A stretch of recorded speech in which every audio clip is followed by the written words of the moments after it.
Okay. Are we all right? Okay. This is Chuck Morgan with Nuwaupianism.com.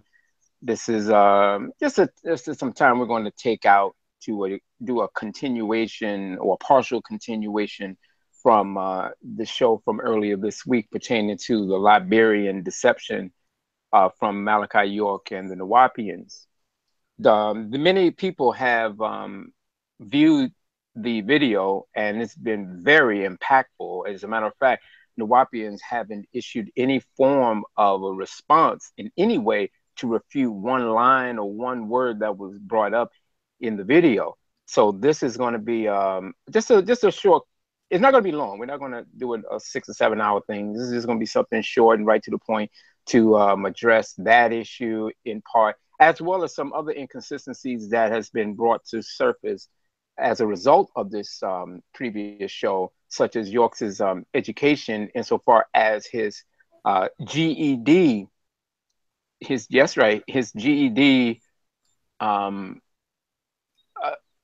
or the acknowledgement of it, and his struggles with math and the progress report that he had while he's in prison. We're going to go over that in detail for you to get a better picture and see that the organization under York and 90% of what York has said and or taught over the years has been complete nonsense and deception. And tonight is going to be one of those short shows to really illustrate that point. So with me is going to be Brother Ampu again, and we're going to set this off right about now. You ready, Ampu? Yes, sir. Okay, all right. Okay, let's go. Okay. Well, I want to first start off by saying that, Nuwaubians will. I read some of the comments on the last show, and even on the show where I popped in on the brother Kedar or Nuwaubian Assassin. And so what some people will do, and this has happened to me over the years, that when I do speak about Nuwaubian issues, they'll try to fast forward it. They'll try to fast forward the conversation to the end, to the period of the paragraph, and ask me, what is my intention? Like whenever I say anything about the organization or whatever, they always fast forward it to what is my intention, and they do that because they don't deal with actually what I'm saying. So they want to fast forward and skip what I'm saying and then get into something irrelevant as to what is my intention. Overall intention. And I say this every single time I answer it. I say this every time is that whether I am a Nuwaubian or not, which I'm not, but while I was a Nuwaubian and even now, what I'm doing is the exact same thing. What I'm doing right now and what I did as a Nuwaubian is the exact same thing. And all that is to provide people with the factual information, the facts of York's legal issues, in terms of his legal case. And I've done that consistently because if people have the facts, because the saying, you shall know the truth and the truth shall make you free, or whatever the case is. Well, it's best to operate with the facts. Then you can make intelligent decisions. You can make competent, intelligent decisions on what to do, what not to do, how to strategize, and so on and so forth. If you don't have the facts, if you don't have the information, then your decisions are based on, speculation, guesswork, beliefs. So at all times, all I've done in terms of York's legal affairs was provide people with the facts so that they can actually help and be effective in helping with whatever it is that they want to do. Or at least they'll know what they can do, what's possible, what's not possible, why it's possible, why it's not possible, and so on and so forth. So it's consistent. So that's what we did earlier this week with the other video of I think it was called the Nuwaupian Liberian Issues. Was it ever possible? And so now, continuing the conversation, I just want to lay that out first, that, my intention hasn't changed. I'm not asking Nuwaupians to, as though they're going to listen to me anyway. But I am by no means asking the Nuwaubians to quit the organization, to pack up, shut it down, or any of that stuff. That's not me. That's not my thing. Maybe other people may do that, but I don't. That doesn't, that doesn't bother me one way or the other. Okay. It's just that people need to understand the information, and it's been going on. It's ongoing.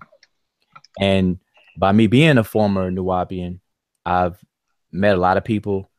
I haven't seen a lot of people or interacted with a lot of people in a long time, but I've had opportunity over the years as a Nuwaubian to meet a lot of people. So there's a lot of good people who are very sincere, who believe in the movement, the mission, and the overall bigger picture of the mission. And they do what they do, and they sacrifice. So it's best to sacrifice over something that's real and something that's possible and facts, rather than something that's not possible, not real, and based on illusions and beliefs. So that's all that, what I'm trying to do in terms of why I'm even saying anything now. Because after this, I am not going to be uttering anything about Nuwaubians with a B, P, however it's spelled in the future, Wu Nuwap, Wu Nuwapu, all of that. Nuwapu, Nuwapik, Nuwapi, Nuwapui, all of that stuff. I'm not going to be dealing with any of that. People come to me, ask me questions because they know that I was involved intimately with the legal issues. And it would seem the opposite. Like, people want to, ask me at my intention, and on the flip side of asking that, in their mind they're saying, well, it seems like you just slandering or hating. If people are going to call this hate or slander, then something's seriously wrong, because first they need to look up what slandering is. Slandering is saying something untruthful. And everything that I said on the last show, and that I've said consistently, is supported.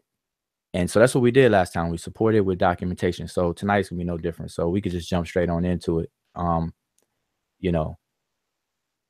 I don't know if we wanted to start somewhere in particular, or. Well, actually I wanted to pick up somewhere off of where we left off at the last show, which well, there was something that came up, and what I thought was interesting was the fact that nothing was written, nothing was mentioned or said anywhere within the organization pertaining to York being a Liberian diplomat prior to 2004. And I remember at the when he was as far as his guilty plea, at no time did he mention anything pertaining to Liberian status or even Ghanaian status. Even when at the arraignment, none of this stuff came up. So that should put off red flags to anyone who's been studying this thing, to wonder why hasn't anyone mentioned this until after he was convicted, that they started bringing in the whole Liberian issue. And what I wanted to know is, okay, now just playing the Nuwaupian advocate. All right, they will come off and say something, okay, did you work on the Liberian issue? Because you know all this, you were intimately involved, you were this down, you was right there with York, talking in his ear, face to face, mouth to ear. So, I mean, what role did you play in this whole Liberian thing? Okay. Well, I didn't play any role. I didn't work on the Liberian thing at all. So that should be clear to everyone. Anybody who was around pretty much knows that I didn't work on it. I was aware of it, and my awareness of it. Hold on one second. Let me turn off notifications. I'm hearing notification noises. Okay, yeah. So my awareness of that particular project. But hold up, but before I answer that question, you did say something before, so I'm gonna go in kind of like in chronological order. Because you mentioned something about 2004 and what existed dealing with Liberia. We kind of mentioned it last time. Yeah. What existed about Liberia as far as diplomatic Well, mission or well, counselor mission? well. One of the things was when he was given the opportunity to speak and to even take back his guilty plea. You with me? Yeah, yeah. Okay, so with the guilty plea, that was his chance to stand before the judge and give his reasons for why. Remember how they say that well he pled guilty under duress, Mhm. or that he did it. Another line was that he did it to free the women who were arrested with him. But when I read the documents, the transcripts, I don't see any mention of Liberia. And when he's talking to the judge, he goes on talking about he's a Native American and that he should be judged by his tribe, et cetera, et cetera. But nothing Mhm. in regards to Liberia. Right. And in given the chance to take back his guilty plea, he doesn't. So Right. that's why I wanted you, if you could, can you elaborate on that for the people? Okay, so but let's go before the plea. So Mm-hmm. before the plea, this is something that Nuwaupians need to understand, all right, and put things in its proper perspective so you'll know whether this was ever a worthwhile um thing to pursue in the first place. And the answer is no, which is what we answered last on the last show. But to further elaborate on it, at no time and at no point in time can then and now can a Nuwaubian produce anything of as far as audio, video, or documentation prior to 2002 where York is promoting, pushing, or declaring himself to be an agent of the country of Liberia in whatever capacity, whether it's diplomatic, counselor, et cetera, even though those go hand in hand. There is no such thing that exists prior to 2004. Nothing. Nothing in the doctrine, nothing in the audio lectures, CDs, tapes, VHS tapes, whatever it is, DVDs, or anything prior to 2004. And so now that's number one. Um, because and the reason why I mention that is because in order to pursue this line of project or venture to go on this venture, you have to think about these things. Where's the paper trail? Where is the proof of the behavior of the actions, of the deeds, of the functions, of the service that York has done in the service of his capacity as a diplomat or a counselor general since the date that's being claimed of appointment, which is 1999? And none exist. Nothing exists.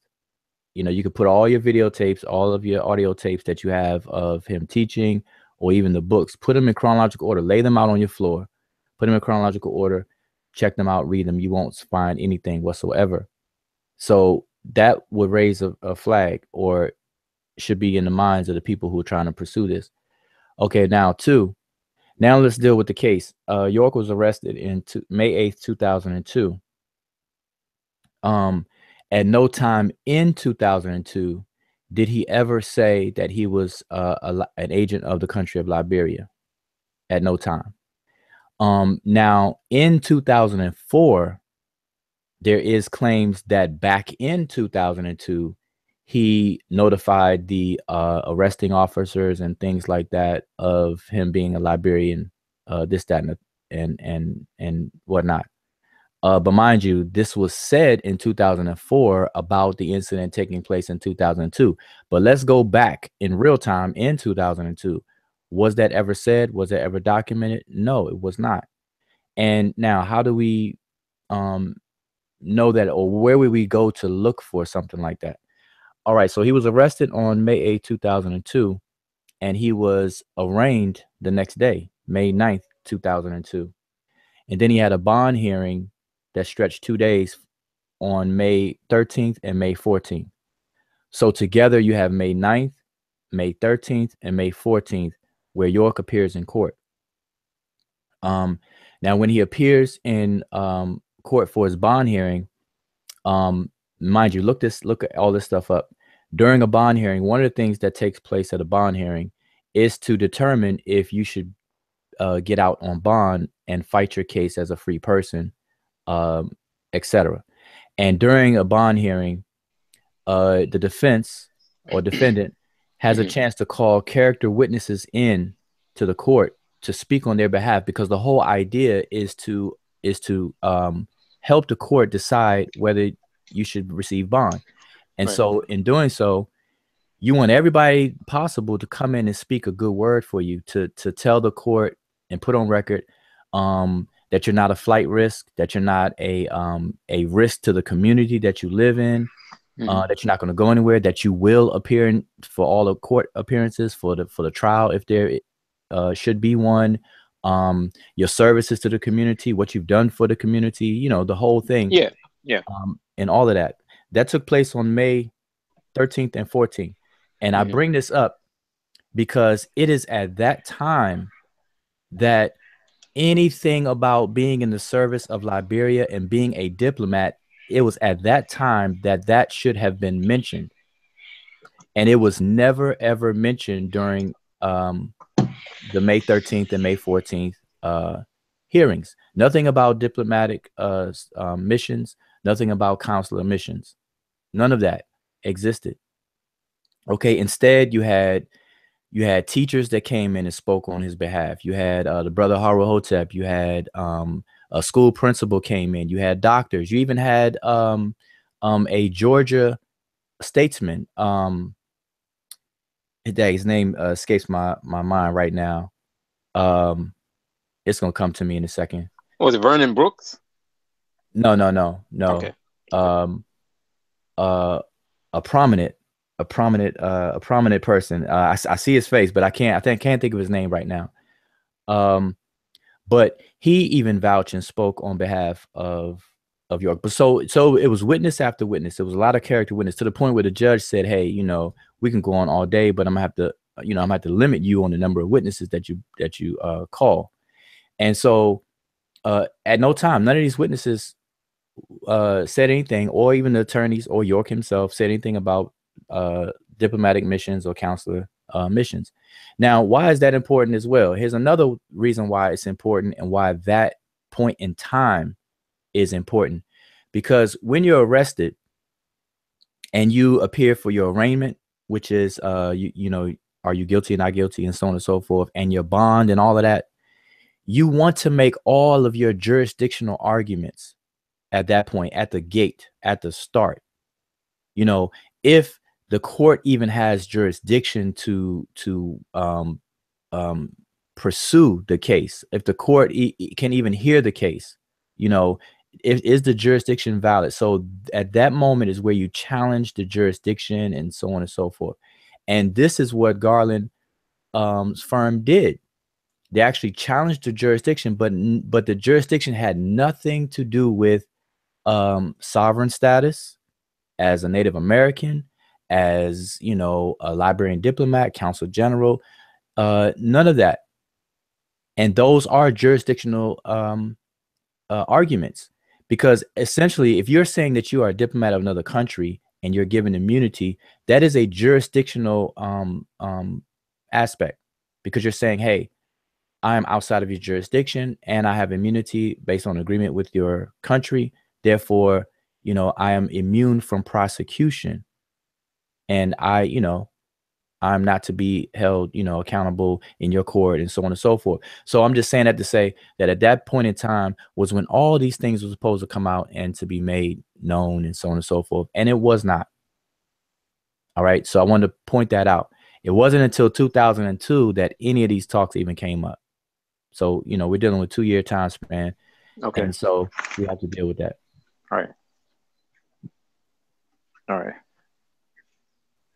So if that's the case, then bottom line is it was all an afterthought, which was designed to give the appearance that, well, the previous statements that were made was supposed to somehow tie into that. But it still would make no sense, because if all the things that were brought out at the trial, and then after the trial, they start talking about this stuff, it should have been seen as a deception from the beginning. Well, you know, like I said, none of it came up and it didn't come up until 2002.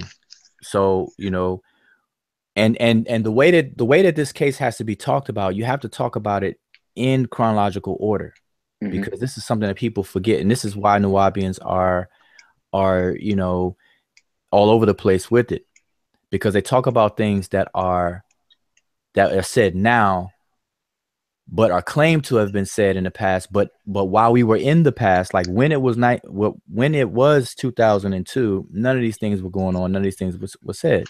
Right. And a lot of times you have new people that will discuss these things, and they really have no clue at all, anyway, and they're just going by what they're told. So, but you can look at the record, and so now this may sound like, okay, well, it sounds like you are, uh, you know, they use the word slandering this whole thing.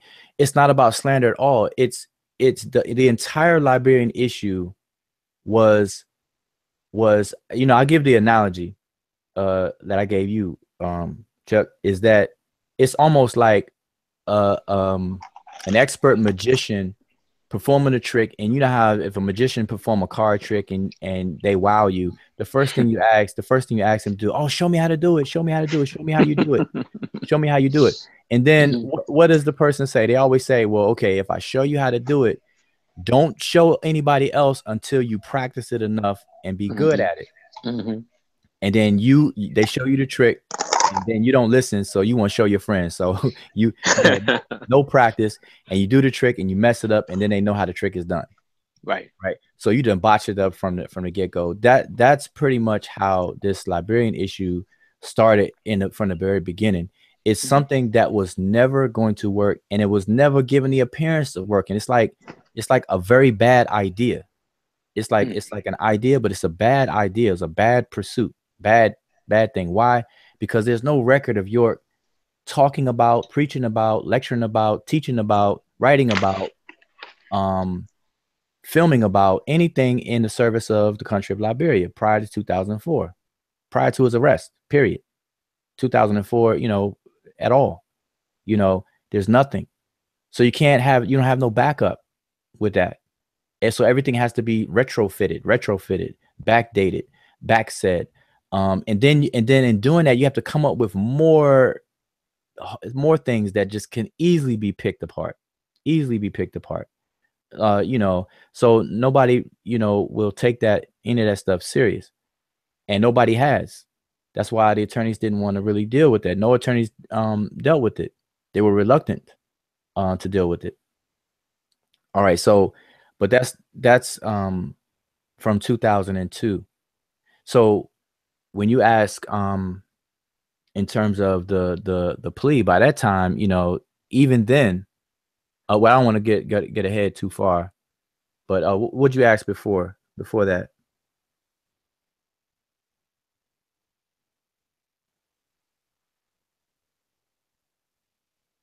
You know, your mic is muted. I'm not sure if you know. Okay. All right. Can you hear me now? Yeah. Yeah. No, basically, I was just trying to put it all together because I'm going to do an article on it this weekend. Um, when he was at the when remember there was a time when he was supposed to stand up and speak before the judge, Right. and that's when he declared himself sovereign and Native American and all these other things. And that was at that point. It never, at the one time, you would think that he would bring out the whole Liberian diplomatic status. He doesn't. Right. Right. And And again, so yeah, you're right. Now, what you're talking about is an entire year later. a year later. Okay, this is a whole year later, and it was already after you pleaded guilty in the Mm-hmm. state case and in the federal case. Mm-hmm. Okay, he pleaded guilty in the federal first, which was January 23rd, and then the next day he pleaded guilty in state court. So Macon Court 23rd, Putnam County courthouse on the 24th. Mm-hmm. So that was in January. What you're talking about is June of 2003. So 6 months after that, Mm-hmm. and still no mention of Liberian diplomat or counselor, anything. So And I'll go ahead. Yeah, that's the point I'm making, and that's what makes it such a critical issue. And because I noticed some people say, "Well, okay, so he's not a Liberian diplomat, big deal." Well, it's more than it is a big deal, but then it goes into so many other areas that shows the pattern of inconsistencies and deception, and that's something I wanted to bring out tonight by being able to see some of the documents from the courts where people can see it, as opposed to people who had a tendency to run from the website. They would be more inclined to at least view it now on say YouTube, where this issue is being addressed directly. Okay. Well, now just to kind of reiterate a little bit what we said in the last the previous video, and for anybody who's watching this video live right now or watching the archive, be sure to watch the first video, because you know, I'm not going to repeat everything that was said in the previous video. So this is a continuation. So, but I do want to kind of back up and reiterate a couple of things. And one, like I said, there is no documentation whatsoever of York working in the service of the country of Liberia prior to 2004. So then the question becomes, how did it even come up? What caused it to manifest and come up in the first place? So you have to go in chronological order. He was arrested May 8th, 2002. Nothing dealing with Liberia. He was arraigned in a bond hearing. Nothing about Liberia. Then several hearings took place after that. As I said in the last video, towards the latter third of the year, 2002, York's blood work was sent in. The defense got copies of what it was. That's when Garland and his law firm started to suggest going towards a plea agreement because of the evidence and the discovery that was being passed over. For those who don't know, when you're dealing with prosecution and defense, they have to share the evidence. They have to share discovery. They call it discovery. And they share it. They have to let the other side, you know what each side has, and so on and so forth. Right. So through all of this sharing of discovery, you know, the defense knows what the prosecution has, or, you know, what they can discuss, and the basis of their arguments, and so on and so forth.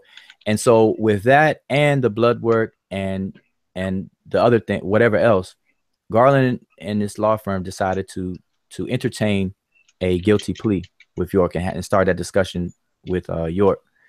And so along the same time is when the brother Nuwaupian was asking his father being a Liberian or whatever, asking his father in what ways can his father help, or Liberia help, or whatnot. And so they looked into it, and the government of Liberia would not be able to help York whatsoever unless York was a citizen, was one of their nationals or one of their citizens. So that was the route that Nuwaupian was looking into. Like, okay, is it even possible, lawful, possible, whatever, that York could be declared a citizen in order for Liberia to step up and help out?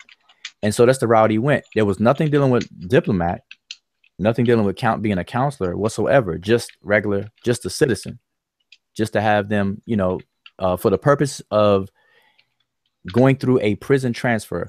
Nuwaupian's efforts was to culminate into a prison transfer. So therefore, instead of him serving any prison time in the United States, they were just going to transfer him after a conviction over to Liberia.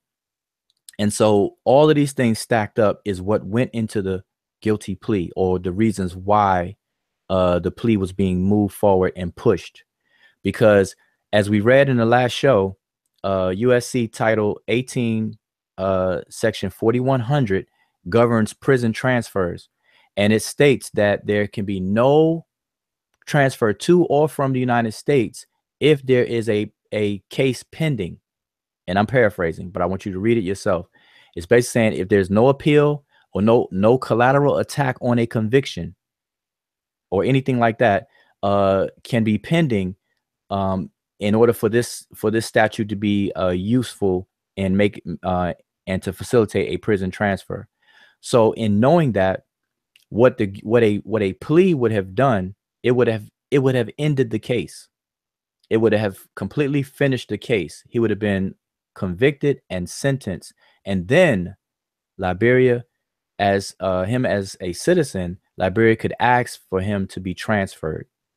and people call it repatriation and so on and so forth, but it was going to be a prison transfer.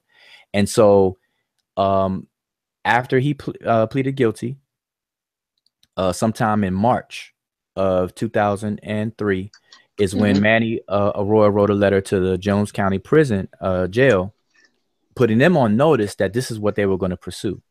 Right. So they didn't find this out until after, beginning of 2003 during the plea and so on and so forth. All right. So I'm just kind of bring people back up to speed in the chronological order of things. But again, nowhere in the letter did he talk about diplomatic mission, consular mission, or any immunity or any of that, Vienna Conventions, none of that stuff, because it never applied. It didn't exist. So now fast forward, and that's January 2003. So we're gonna fast forward. Now we're March in 2003 when Manny sends the letter to the jail, letting them know that this is something they're gonna pursue. And now let me just explain plea agreements very briefly. There's a difference in how plea agreements are handled between the state and the federal venues. In the state, the plea is a little bit more simple. The prosecution and the defense negotiate, and those pleas are usually accepted because there's no more strings tied to it or anything pending in lieu of, et cetera, et cetera.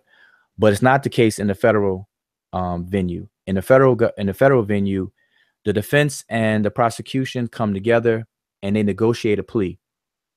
One of the reasons why they call it a plea negotiation is because usually when you are charged for a crime, although you may have committed one act, let's just say you stole out of a department store, and like we call it stealing, so we just say, hey, you stole that. Well, when you're arrested and charged, you're not just charged with stealing. Like, you're not charged with one count. There's counts, and you may be charged with let me just give you an example. You may be charged with breaking and entering, aggravated robbery.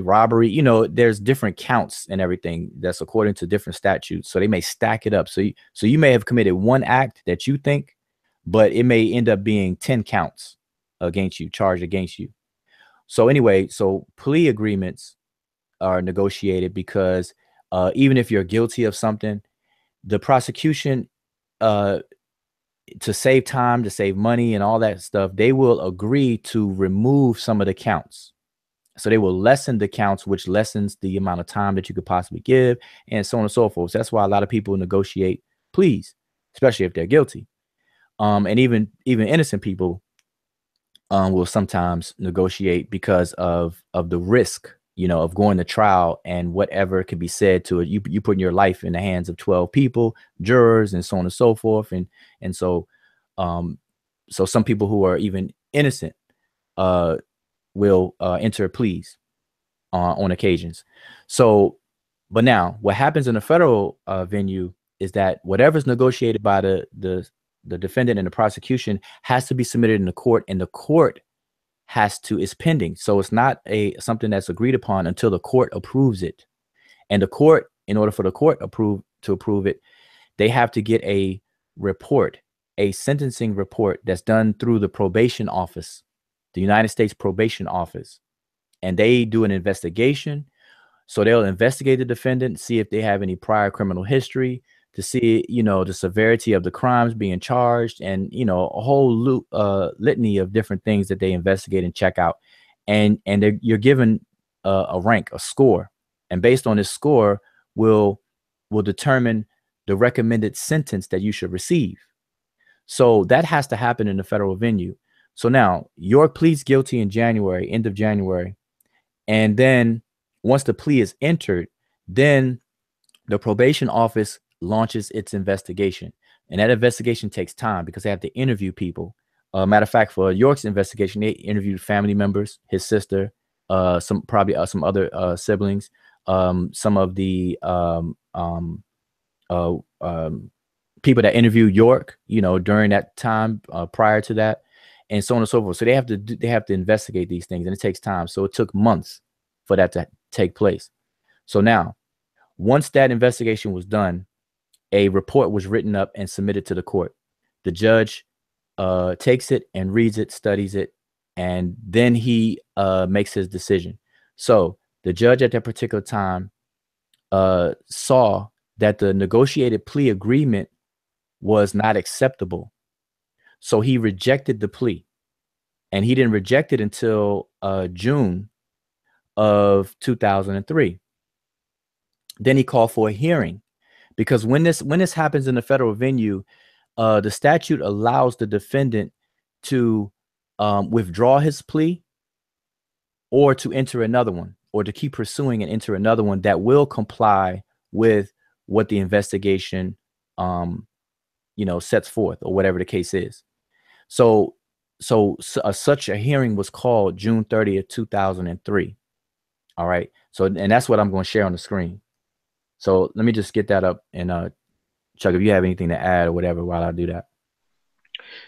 No, that was the gist of one of the questions that I had, because this was brought up in one of the chat groups, and I think this is important for them. I already have them watching, so this will be good. And I'm going to add this to the Nuwaupianism.com website, and we can take it from there. All right, just let me know when it shows up on the screen. Okay, it's there. Okay.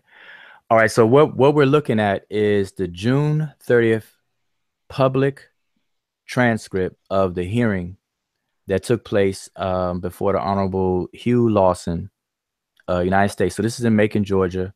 As it says, June 30th, 2003, 1:35 p.m.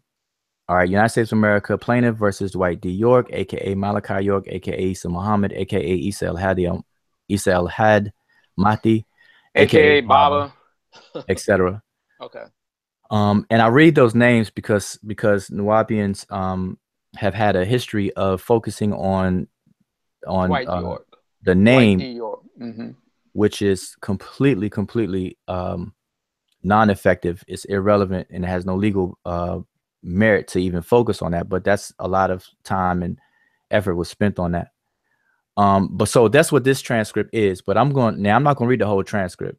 I'm just going to highlight some certain parts. So this is where it starts. So in open court, the court in this case is the judge, of course. He says, "Good afternoon. Be seated, please." He said, "We're here this afternoon in the matter of United States against Dwight York. Mr. York is present, is he not?" Mr. Garland says, "Yes, he is," etc.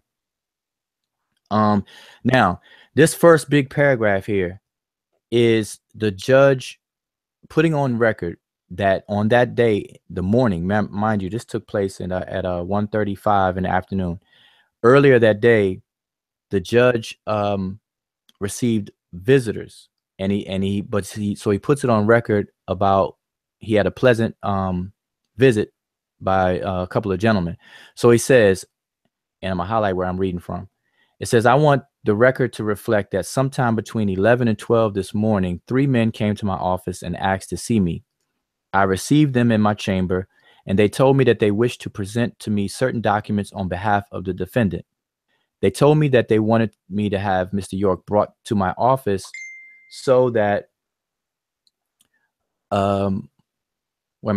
so that they could make the presentation, so that he could be present while they made the presentation. I told them that that cannot be done, and that I would not receive any presentation from them there, that whatever presentations would be made, sorry about that.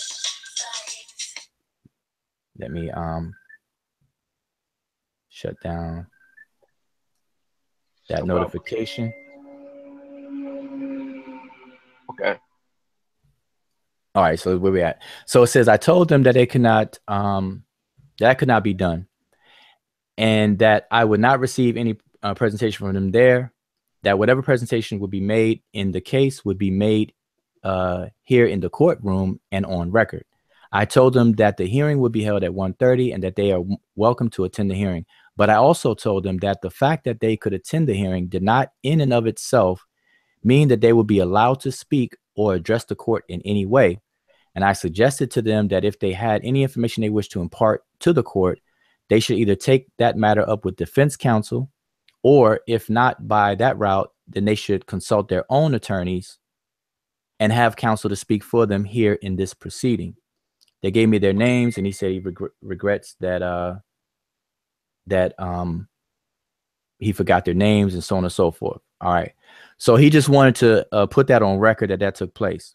Right. All right. So now this is where it begins about the plea. So he says, as you all know, on January 23rd, 2003, Mr. York entered a plea of guilty to a 2-count superseding information.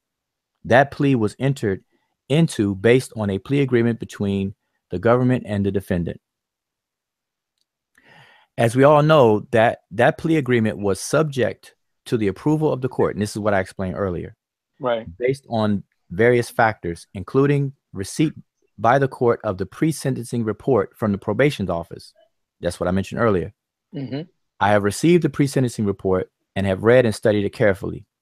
The plea, I entered an order on June 25th, which rejected the plea agreement in writing. So June 25th is when he rejected the plea. Mm-hmm. Now, mind you, this is something that should be noted, is that York didn't withdraw the plea. It was the judge that rejected it. So mind you, he pleaded guilty in January. This mm-hmm. is 6 months later in June. Mm-hmm. So at no time between those 6 months did York withdraw the plea. The judge rejected it. Now, the reason why I'm bringing this up is because that, knowing this is exactly what happened.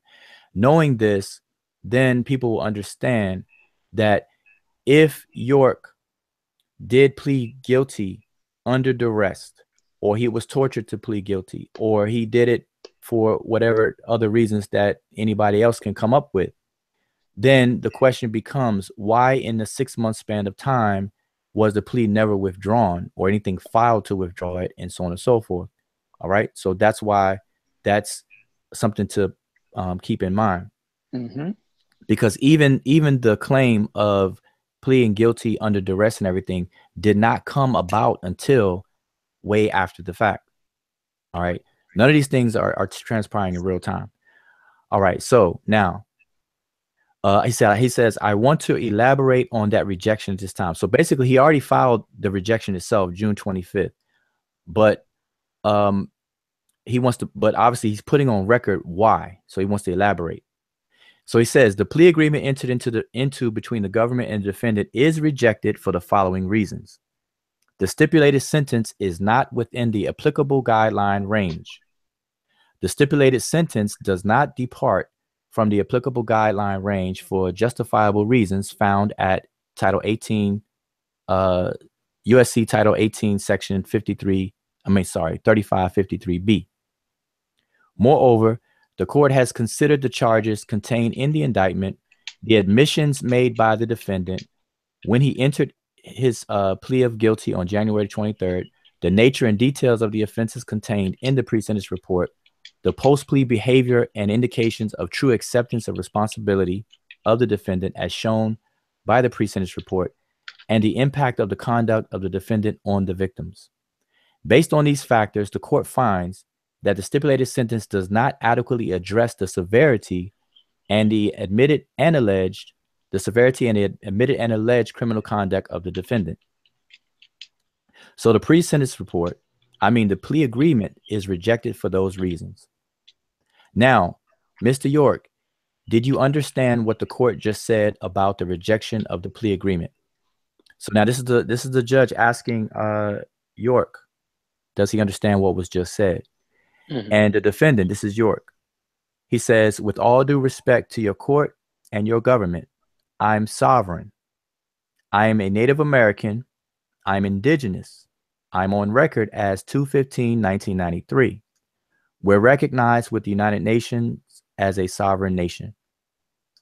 I'm supposed to be put into the custody of my own tribe, the Yamasee Native Americans, Creek Cherokees, and held in their courts, which is the Moorish Cherokee Court Council.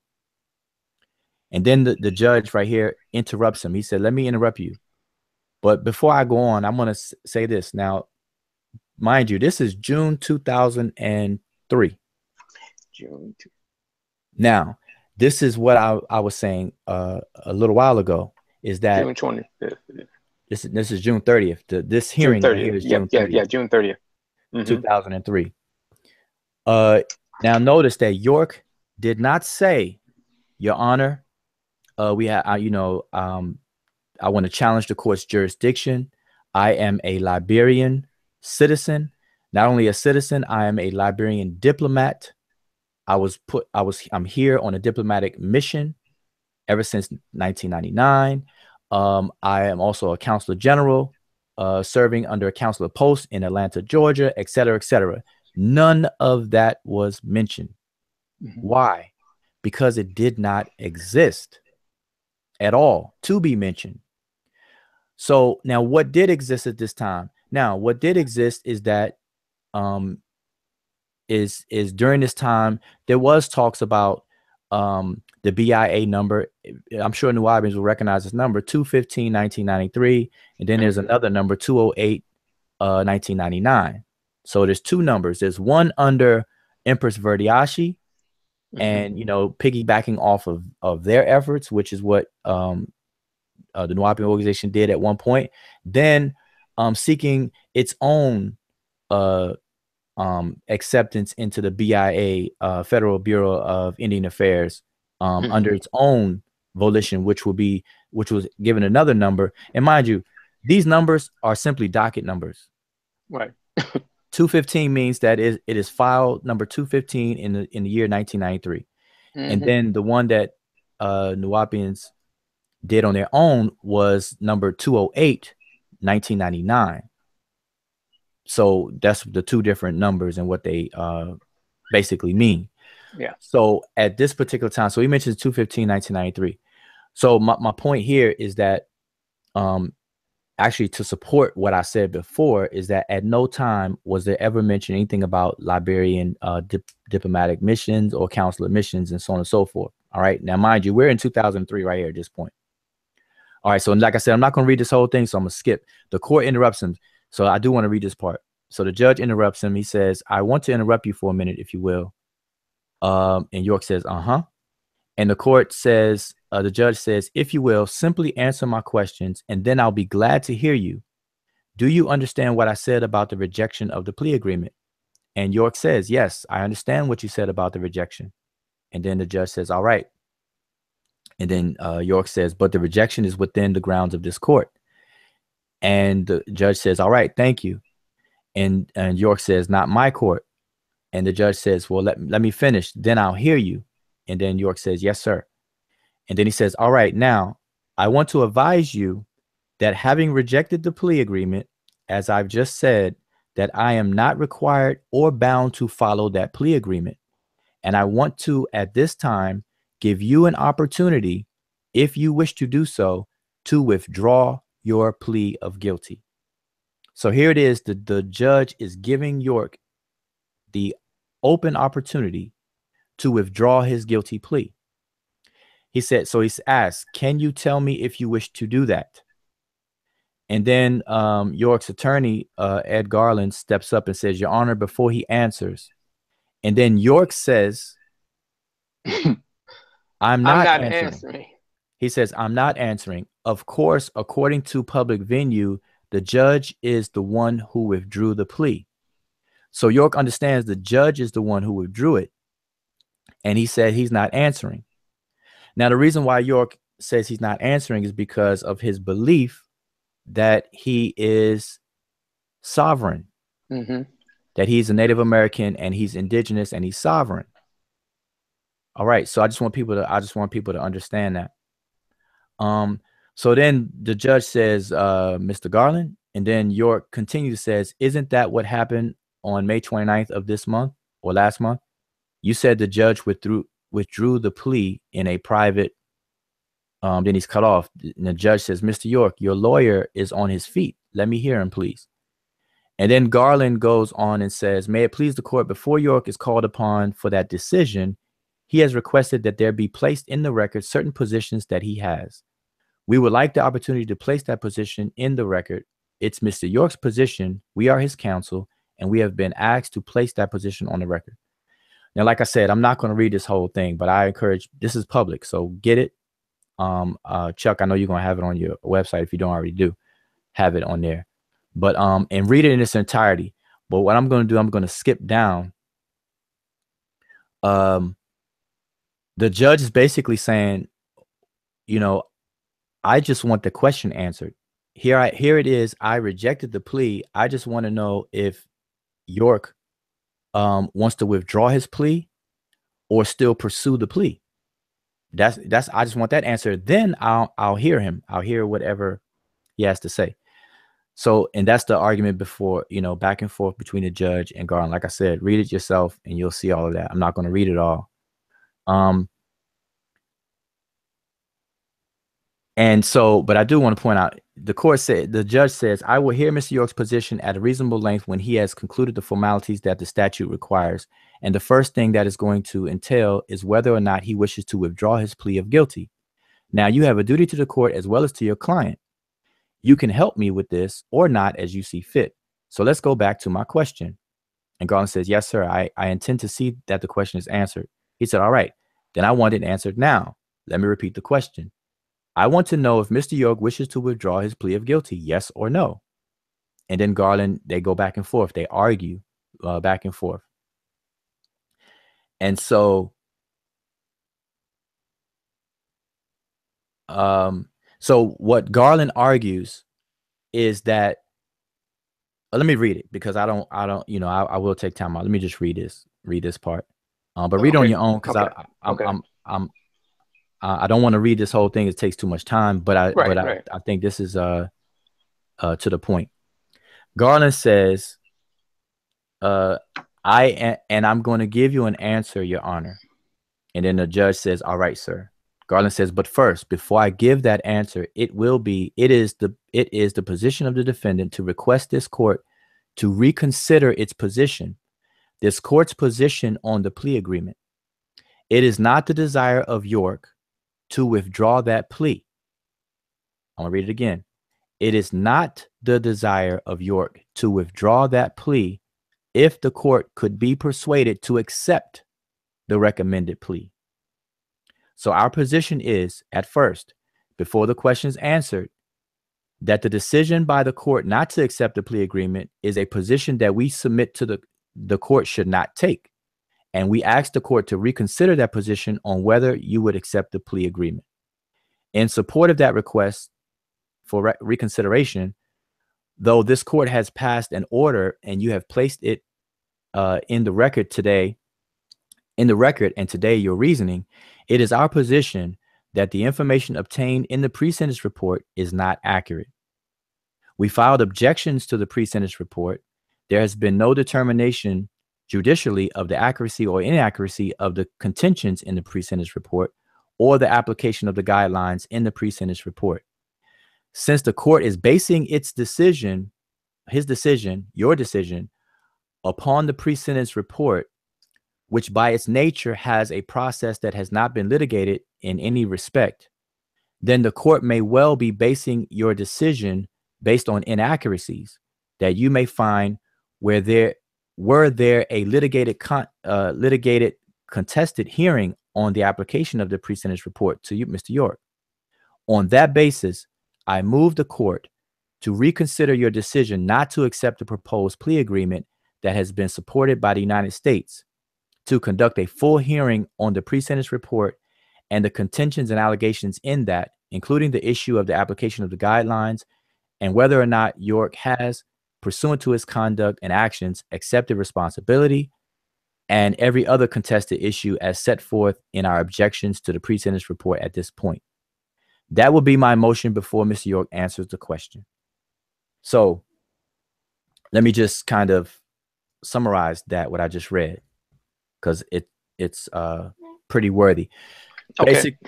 Basically, Garland is saying that the judge, they object to the pre-sentence report itself, and they feel that the judge is rejecting the plea or has rejected the plea based on the inaccuracies inside the report. They claim that there's some inaccuracies in the report, and the judge is basing his decision on that report, and thus there's some inaccuracies.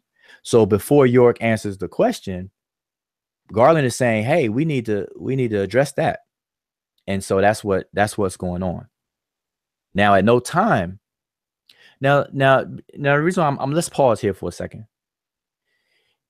The question: if York entered the plea from the get-go under duress and under torture and under all the things that people have said and claimed, then why is this conversation even going on? Exactly. You know, why is Garland fighting for the plea to stay in, for the judge to reconsider accepting the plea? And you know, people can say, well, Garland's working for the other side, but York is standing there. Now, I was in the courtroom at the same time, like this hearing. I was at all the hearings, so I'm in this particular courtroom as well. And York is sitting there. He had opportunity to speak, and you're going to read later. I'm not going to read it all, but York actually speaks and gives a whole speech later on. And so but the point is that at no time was it said, you know, that, okay, well, wait a minute. I didn't even mean to put that plea in because I was tortured into doing that. You know, I was under duress. I wasn't under my right mind, or whatever the case is. Yes, I want to withdraw it. Yes, you best believe that, Your Honor. Withdraw that. I am innocent. I'm not guilty. I'm innocent. And this, that, and the other. I'm completely innocent. And, you know, the same thing that York did on the Isles of Patmos CDs. That wasn't done here. You know, I want to point that out because we're dealing with real time.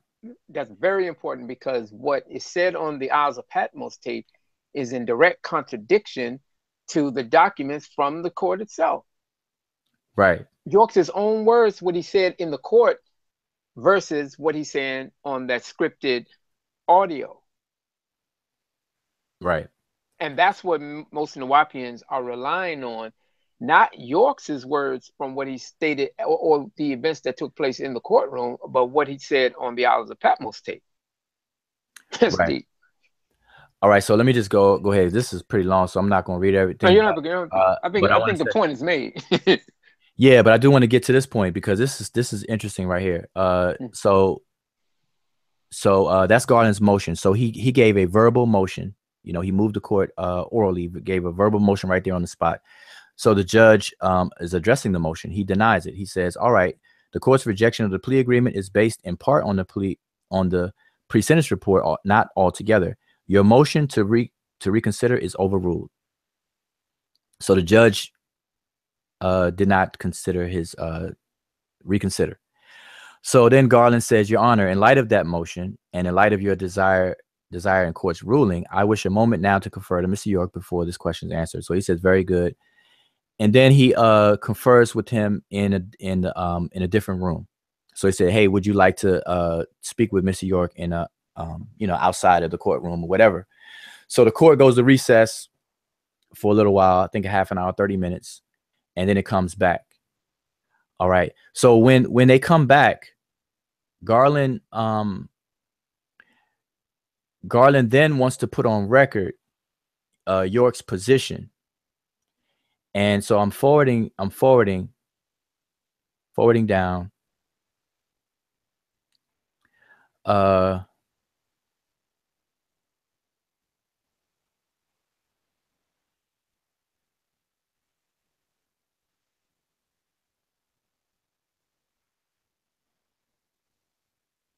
All right. So the judge reiterates that, you know, he's extending a courtesy by explaining why he rejected the plea, because he's expecting giving the defendant, in this case York, a chance to withdraw it or to take a shot at it. But he let York know that, hey, I rejected it, so I'm not obligated to it. And so when that happens, you know, then a trial date is set, basically, and you have to prepare for trial. And so Garland, when he comes back, Garland says, Your Honor, at this time, before York answers the question, whether he withdraws his plea or not, I would move the court to deal with the motion on competency to assist counsel to proceed under these proceedings. Now, I'm not going to read this whole thing, but I do want to explain that Garland and Manny Aurora, the Garland's law firm, they filed a motion to have York competency evaluated. They wanted to have York evaluated for his competency to stand trial or to actually move forward in the proceedings. Yeah. And so that's what's being discussed here. And you're going to get down to the point where Manny Aurora speaks about that particular motion for competency. But prior to that, Garland does put on record. Now, York asked Garland to put this on record, and he's reading. So this is a paper that Garland has, that York wanted him to read and put on record. And I'm not going to read the whole thing, but it's basically reiterating that York is a member of a sovereign nation under the United Nations resolution, which it wasn't, but it's 215, 1993. And the draft declaration of rights of indigenous people cited in E/CN.4/sub2/1994/2/edition.1 1994 page 1, which states recognizing the urgent need, blah blah blah. And you all can read this. So at no time, if you read this, no time is there anything mentioned about being diplomat of Liberia or Liberian anything. All right. So like I said, I'm not going to read the whole thing. I think the point was made, but I would tell people to read this. But I want to skip down to Manny Aurora. So here we see Aurora is speaking, and basically Aurora is arguing, is discussing to the judge why they're requesting York to be checked for competency. And basically they're saying that York has a belief that is not allowing him to participate in his own case. So he's basically, it's almost like you're trying to tell somebody to move, like somebody's sitting in a chair and you tell them to move and they just don't get up. Yeah. And then you try to make them move and they just relax all their muscles, and they just look like dead weight, and they're not trying to help you move or anything like that. That's what Aurora is saying, that York is just not focused on his case at all. He's not trying to participate. He doesn't care about anything because of his belief that he's a sovereign, he's his own sovereign nation, and so on and so forth. So they want to have a competency or whatnot. So the judge reminds him that, if that's the case, York could just simply fire the attorneys, but he never does. He never did. Yeah. All right. And that's another issue. But anyway, I'm not going to make this too longer than what it has to be, but I would encourage people to get it. And so the judge and Manny Aurora argues back and forth, and it got kind of a little heated at one point, because the judge just comes out and says, well, are you telling me as counsel of this man, as an officer of this court, that you believe these positions you are presenting to the court have legal merit?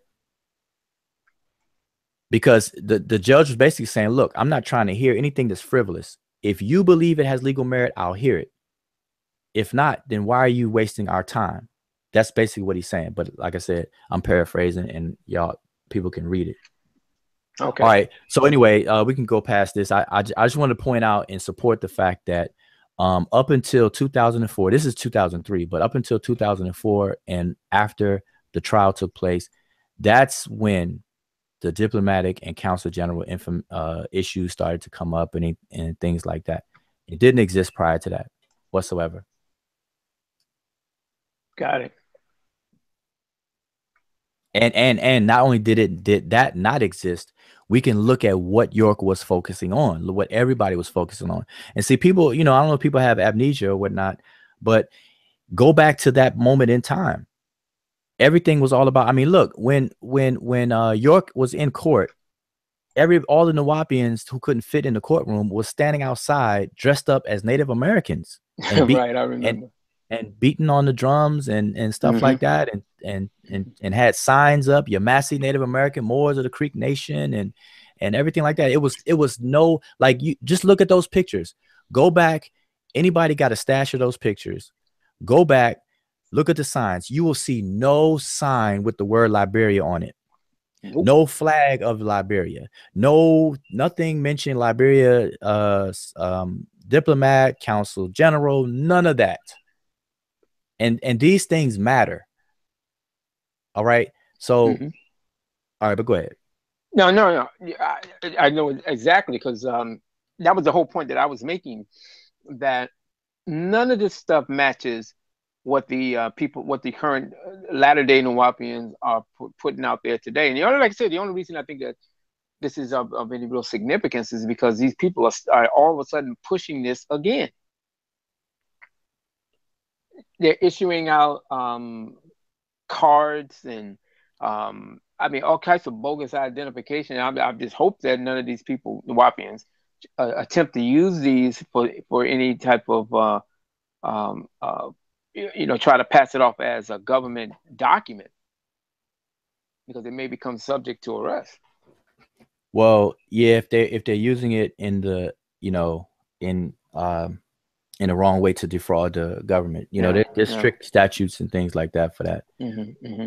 But so that's that point. I just want to raise that point. Now, what's significant about that point is that it makes it look bad to even pursue anything dealing with diplomatic stuff, because you don't have anything to back it up. You don't have any actions, any paper trail, any visual, verbal, audio documentation, whatever the case is, to back that pursuit up. Right. So the diplomatic issues with Liberia and York, and consular issues with him, come out of the blue. They come completely out of the blue. And so the court system looks at it as, okay, this guy is just trying anything. He's filing UCC paperwork. He thinks he's sovereign. He thinks he's this. He thinks he's that. Now he's a diplomat, and so on and so forth. They don't take it serious, and they're not required to, because there's no legal standing that backs any of that stuff up at all. So from the gate, it was never ever going to work. And at least when the brother Horahotep tried to investigate and see what could happen, he abandoned it because they found out that it could not work. Even with the prison transfer, they found out it wasn't going to work. So that's why Horahotep fell out of the picture. And then, 2003 comes and goes, and now superseding indictment comes at the end of 2003. Adrian Patrick is brought on the case, and finally York fired the Garland firm. And that was a big issue. People were wondering, because on the aftermath, after 2004 on the Isles of Patmos CDs, he was saying he didn't hire Garland and them. They're not his attorneys, and so on and so forth. And the system don't work like that.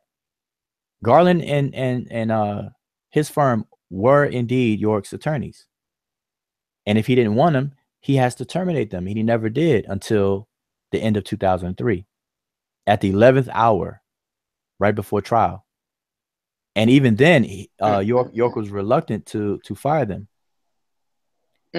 So he's like, those people need to fire him. No, you fire them on record. You have to put on record. You have to file paperwork that you have terminated your attorneys. And so that's what was done in the at the end of 2003. So for the Nuwaubians who feel that Garland and working for the other side and was working against York kept them on from day one. I mean, from right after he was arrested, because he had Senator Johnson on it as an attorney first. Then they hired Garland firm, and they came in right away at the beginning. So they were there from the beginning. A whole year went by, and then almost another year went by. So a year and 3/4 went by before Garland's firm was actually fired. Yeah. And so I don't know about you, but if I feel like my attorneys that are working for me are working for the other side and got it out for me, you best believe they will be fired with the quickness. So that claim and stuff is real silly. York, I know what was said on the Isles of Patmos CD. I was there. I wouldn't want to record those, but behind the scenes, real deal. He was not interested in firing those attorneys, because if he was, he would have. Well, that's obvious. That's obvious, and again, this also contradicts the talking points that Nuwaupians are bringing forward in these YouTube hangout or these Google Hangouts. It's always they're trying to cover the reality of what took place And this is, I guess, it's geared towards a lot of the new members or the current the crop of Nuwaupians who don't know what took place in the past. And I think that because of shows like this and the previous shows and what's on the website, it keeps it in the forefront where it can't be denied, and they can go back in time and see what took place and how they're rehashing the same old lines again and making money off of the current crop of Nuwaupians in the process. Right. Now, this brings your question that you asked me before, and I said, let me go backwards first, and then come back to that. Yeah. So I want to come to that right now because, you know, like you said, I know you don't want to be on here too long. So, because people ask me because of what I'm saying now, they're like, "Well, you were there, Ampu. Why didn't you say anything, or what was your role in this?" And I spoke on a little bit the last show. And I'll just repeat it, but I'll elaborate that I had no role in any of the Liberian stuff because I saw it as bogus. I mean, I saw it as just a worthless pursuit for the reasons why that I'm giving right now. And I made this known to everyone. And in fact, when I was still a Nuwaupian, for those Nuwaupians who were around during that time, they will remember that there was a split. There was a major split among Nuwaupians. It was the Blue House or the Masonic Lodge, and it was the Shrine. So you had the Shriners and you had the Masons. I'm just gonna say Shriners versus Masons. I was an officer in I was a member of both the Shrine and the Lodge. But I was an officer in the Lodge, you know, one of the key officers in the whole Lodge. And what we did, we focused on real issues, real legal issues, real things that York had available to him, and certain remedies that he had access to and things by way of the due process and the whole nine. So we focused on the due process. He said that he's innocent despite the pleading guilty. And so we supported that. All right. We raised money, all that stuff. All of our efforts was to that. The Shrine supported the Sister Rochelle and the idea of Liberia. So because of that, there was a split. Because here I am, I'm telling everybody that the Liberia stuff is not going to work. It's just not going to work. And here's why. But York wanted both things to go on at the same time. So York had to play one foot in, 1 foot, you know, 1 foot on both sides. But it was splitting things up. We were getting things done. We were raising money. We were, you know, paying for the attorneys. We were filing things. We were involved. We were educating people. See, on the Blue House side, I'm gonna say the Blue House, the Lodge side, everybody was well informed. Everybody knew exactly what was going on, why it was going on. They were well informed. I made sure of that. I was the one that did that. On the Liberian issue side with the Shrine that supported Rochelle, nobody knew anything. Everything was hush hush. You need to know basis and this, that, and other thing. So that's what happened. So people perceived a beef between me and the sister, and I didn't have no beef between the sister. But when I'm asked what's my role, I had no role in that. I even went to the Shrine because I'm a member of the Shrine. Women are not part of the Shrine. It's men. So I went to the Shrine as a man, as a fellow Shriner.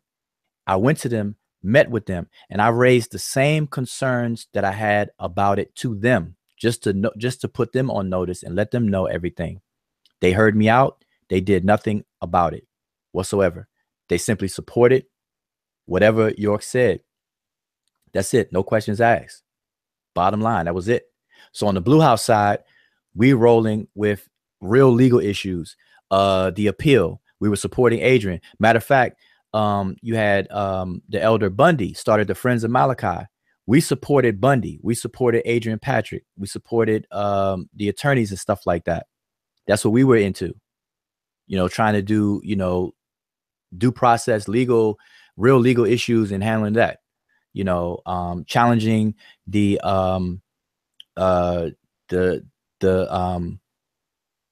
conviction and so on and so forth. Even the new trial hearing, even the attempted recantment by Habiba, that was on that side. That was on the legal side of things, not the Liberian stuff. So my role, I had nothing to do with that.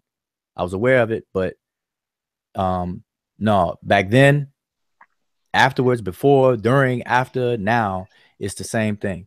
Okay. It was never supposed to work. It was never intended to work. Okay. All right, that's good. And listen, and everybody, any Nuwaupian listening, they will remember, because see, we were in Athens. We were the lodge, Supreme Grand Lodge in Athens. You had Thomaston, Georgia, was basically the headquarters of the shrine. So you had a brother named Tashaka Malik, who was in Savannah, who's part of the Blue House as well. He was part of the shrine. So you had that crew, the shrine, and all those brothers in Thomaston, Georgia. So you had the Thomaston versus Athens, brother Ampu versus the sister Rochelle, the Blue House versus the Greenhouse, or whatever case. People think it's red, but it's green. The Greenhouse. So you had this versus thing going on. Then you had New York versus Georgia, because you had may the elder rest in peace, but you had the elder, I forget the elder's name. He was basically in charge of the northern jurisdiction of the Brotherhood and stuff up there. And matter of fact, this is when the brother Polite was still in Nuwaubian. Right. I don't know if he still is now. No, all of them was up there. Sister Sakina and all that, they were up in New York. And so you had this opposition, this versus, this dichotomy going on that really didn't need to exist, because the whole Liberian, all of that stuff was frivolous. And that's the way that I've always saw it, and I've always explained it that way. So that's that. And so that's why I'm what I'm saying now is no different than what I've been saying back then. Okay, got that. Now, what you were reading a little earlier, it was talking about the pre-sentencing investigative report. All right. Now, I have a copy of the pre-sentencing report, and thanks to Michael Bossier.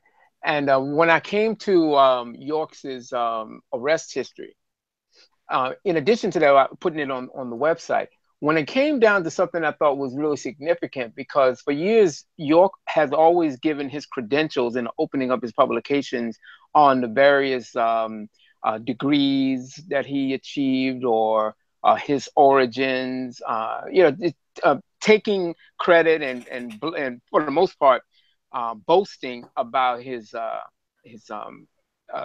activities in various parts of society. And one of the things I remember him always saying, having the 76 trillion years of knowledge, or no one can ask him a question he can't answer, just pushing the whole premise that he was just an embodiment of knowledge, wisdom, etc.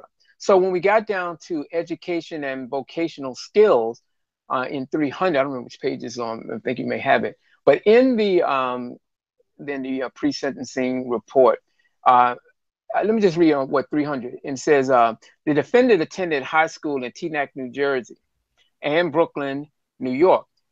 Information provided by the defendant reflects that he's completed the 9th grade prior to his withdrawal. The defendant's sister, Dale Brown, who we know as Wakia, or Dale York, was unable to confirm the completion of high school. York stated that he attended the American University in Cairo, Egypt, for approximately 3 months during the mid-1970s, and has also attended the University of Khartoum in Sudan. However, the American University in Cairo could not confirm this information and indicated no record of York's attendance. The defendant stated that the name Dr. York was initially a stage name. However, he related that he received a doctorate of divinity from a home school institution in San Juan, California. Efforts to verify this degree have been unsuccessful.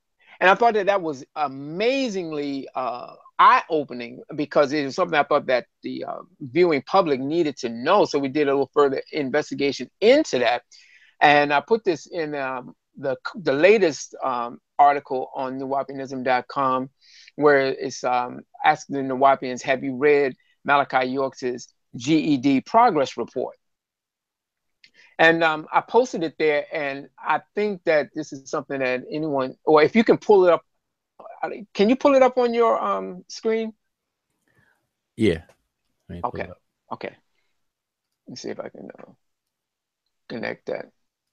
This is from what year? This is December 19th, 2006, from the Bureau of Prisons at ADMAC, Florence, Colorado. Um, a memorandum for York D.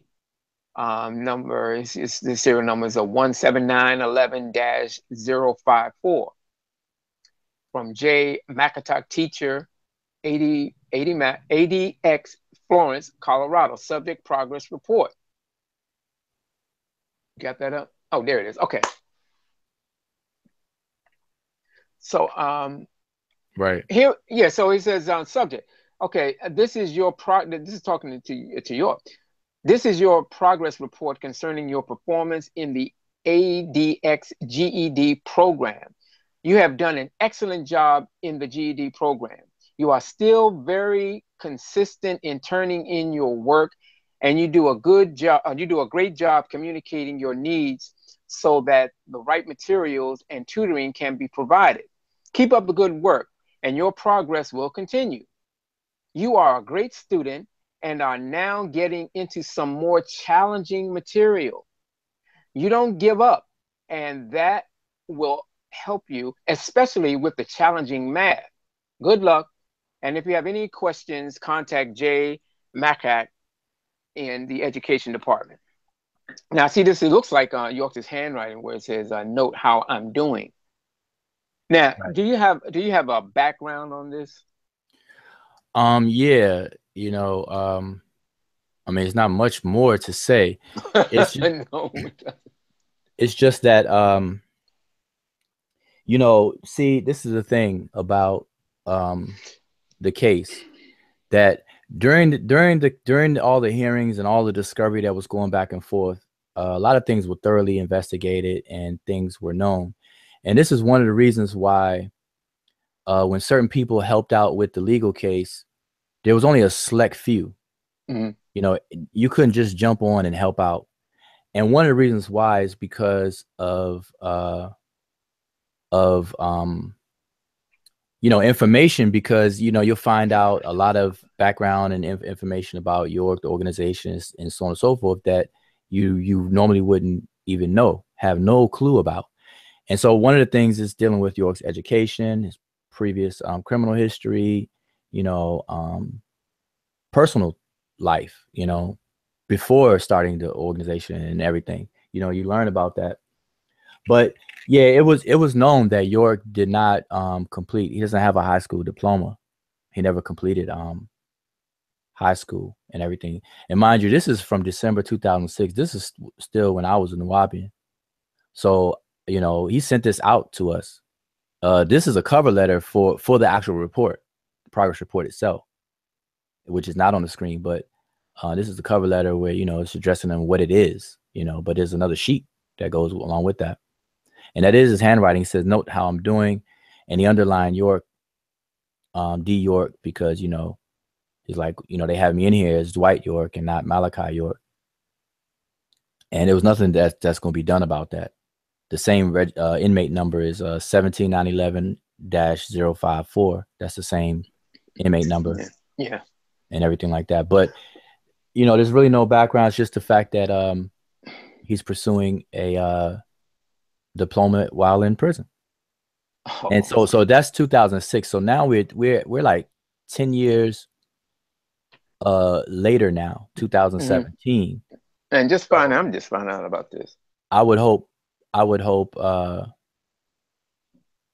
that by now he's completed everything. So it's good. I mean, that's good. I think it's a good thing. But what it does, though, it just lets people understand the facts about the person. A lot of things that people see, a lot of things with York. Now, this kind of ties in, and this is probably the last thing I'll discuss. This ties into the risk factor of him testifying on his own behalf at the trial. Because had he testified on his own behalf at trial, a lot of this information would have been put on record, like on the trial record, on the court record, because the prosecution would have asked him all of these types of questions.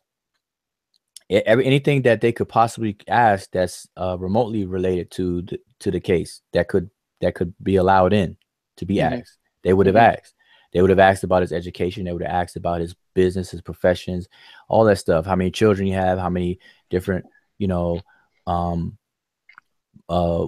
mothers that his various different children have. All that stuff would have come up because it would have been deemed relevant to that kind of case and the charges that were there. Because you got to remember that that part of the accusations was that he was the leader, the savior figure, the leader, and this, that, and the other, and the fact that of the sexual allegations and everything like that. So all this stuff would have been wide open to be asked. Okay, but the larger picture is pretty self-explanatory.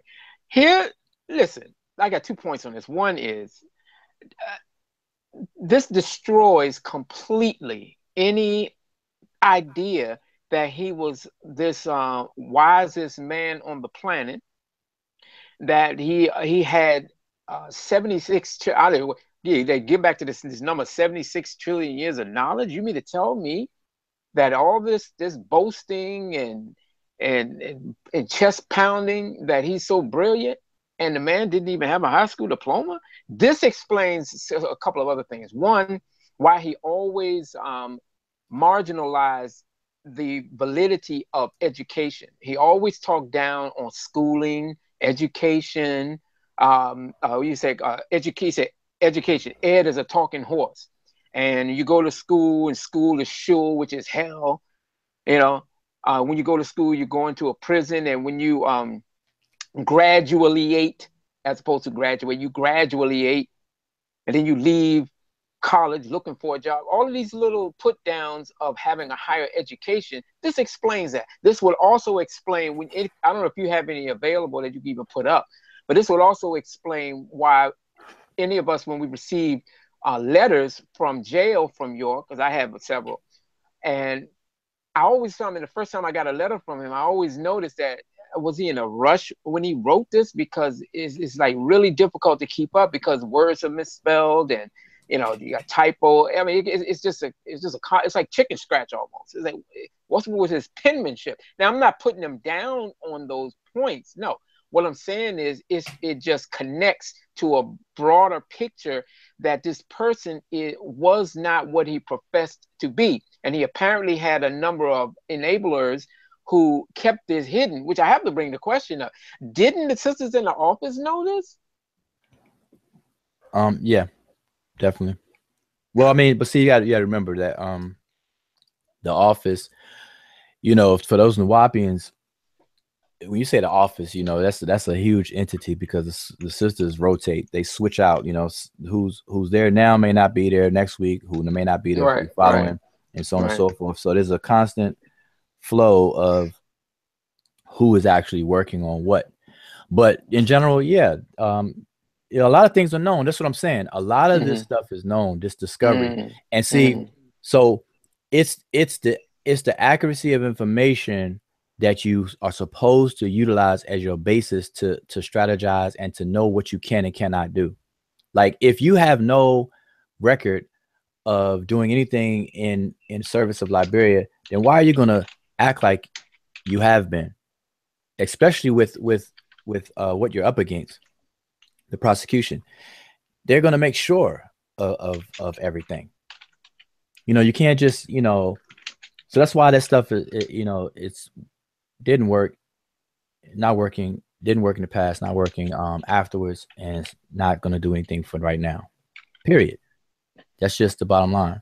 And we explain all that stuff on the last show as far as the Liberian issues, but that same mentality, it spills over into other things. Now, the damage that was done, the whole pursuit of the Liberian idea, because that's all I'm gonna call it, the Liberian idea, damaged York's real legal actions that he could have taken. Why? Because he focused more on that, and he didn't study his own case enough to realize what he was available to him in terms of remedies and stuff like this. This is why he felt comfortable firing the only attorney that really worked his behind off for him, which was Adrian Patrick. This is why he felt comfortable trying to shut down the Friends of Malachi, which was started by Bundy. This is why he felt comfortable shutting the lodge down, because we were the ones that were pushing all of the real legal issues and trying to help in that regards. But that was shut down in favor of the sisters. So everything was shut down on the side of real action, and everything was bigged up on the side of the frivolous ideas, whether it was UCC, whether it was Moorish stuff, filings, or a combination thereof, or Liberia or Ghana, and at one point Congo, and even Sudan came up. You know, so yeah, that all of those things were bigged up, and everything else was put down and even shut down, eventually shut down. yeah. And so I guess also the bigger picture is that this would also, now the Nuwaupians have to be extremely careful now whenever they speak about York, at least from this day forward, or at least from early this week, is because what has been proven in just this week is the absolute inconsistency and the open lies that York had taught from. He is a deceptive person insofar as fabricating or falsifying documents, passports, defrauding the government, and which he served time for, lying about his ancestry going back to Sudan, lying about it being a Liberian diplomat, the lies about being from Ghana. I can give a whole list. Matter of fact, I think I will. There is a whole list of that. And then here we have this thing on something as simple as his own education. He lied about that because But you he know, can't. Go ahead. I was gonna say, just like you know, okay. See, this is a problem too, and this is something that was problematic back then, years ago, when I was still in Nuwaupian. Is that even when I was explaining things, okay, like I used to hold meetings, legal meetings, and give updates and everything because I was visiting him. All right. And when I would visit him, I would sit for 6 hours at a time in the visits, and I would come back and see, I had a different perspective of him than the people who I'm talking to when I'm giving these group updates when I came back from a visit. So, and I'm trying to relay this perception to them so that they could really help. And so what happens is, so the problem is that people look at York as if he's something other than what he is. Yeah. Which is a human being who can mess up, has messed up, yeah, has limitations, has desperations. He's, he could get desperate, he could get forgetful, all this stuff, everything that everybody else go through. That's York. I mean, there's not, but for years and years and years, as far as doctrine is concerned, York has created an image of himself that he does not match, but people don't want to see it not match. So they continue the image in their minds, and it's hard for them to reconcile the image they have of him and the idea of him, and then to put it in real perspective, in real terms. So this is what I was trying to get through to people's heads. Like, look, this, anybody, whether you're guilty of something or not, nobody wants to be in jail or prison. Like, even if you do something, nobody wants to get caught. Like, you don't do something that you know is wrong expecting to get caught. Like, you're like, oh, here, catch me, I'm doing this. Nobody does that. And then if you do get caught doing something wrong, nobody wants to be punished. Like, these are not things that people want. So whether you do something or not, and you're put in this situation, York has been convicted and sentenced to 135 years. That is effectively a death sentence. That's your rest of your life in jail, because people don't even live 135 years.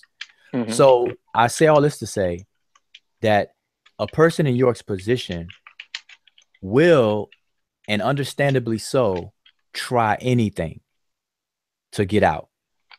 So that's understood. I think everybody can agree to that, that if you're in that position, you're going to be like, man, what can I do to get up out of here? So anything that comes across your eyes, you're going to give it a shot. So if somebody comes up with a Congo idea that deals with the country of Congo in Africa, boom, hey, let's try it. If somebody comes up with Sudan, an idea that involves Sudan, hey, let's try it. Somebody comes up with a idea that involves the country of Ghana, hey, let's try it. Somebody come up with an idea with Liberia, hey, let's try it. That's going to be the given stance that anybody's going to take. Now, whether those ideas are frivolous or not, that's up to people to investigate and to figure out, like, man, is this even possible? And that's where what caused the most damage. People didn't even do that because once York was on board with something, then that's what it was. Nobody dared to pretty much challenge it or whatever the case is, because of that mental image they have of him in their mind. Yeah, you know, a person with 76 trillion years of knowledge, of course he knows what he's talking about. So man, if he's pushing Liberia, then it must be right. It must gonna work. It must. And no, that's it. So like you said, use the word enabler. See, York, the last thing York needs is yes people around him. He needs people that can look him in the eye and tell him no. And that's what people don't do. And those who do are like that. They're either demonized, pushed to the side, or eventually whatever, outcast, demonized, whatever case it is. They're outcasts, exactly. Yeah, right. But that's what York actually needed. I'm not even gonna say, I don't know what's going on now at this point, but that's what was needed. And that's the role I played. That's what I was a person. I wasn't a yes man. I was one of those no people. I was a bearer of bad news, because I had to keep correcting people, whether people writing them letters saying wrong stuff or people said wrong stuff to him in the visits.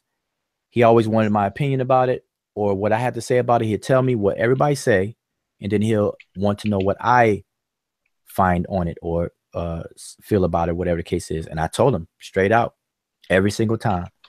Like, yes to this, yes to that, no to that, no to that. That ain't gonna work. That ain't gonna never gonna work. Nope, that ain't gonna work. Here's why. See, I didn't just shoot it down. I explained why and provide documentation. Used to send him documentation through the mail and everything. But he wasn't one to study the case, his own case. He relied on whatever anybody told him. He didn't do his own study and connect the dots. And that that's not good either. So wow. But with this thing, because I know people they don't understand. They Nuwaubians, for the most part, they are in Nuwaubu because of what it represents to them. And York is the founder, leader, author, master teacher, all the other titles that they've given him. And what hurts him the most is just that. People need to just look at him as a human being, a man, and operate from that stance. But instead, they push so ever hard about the opposite.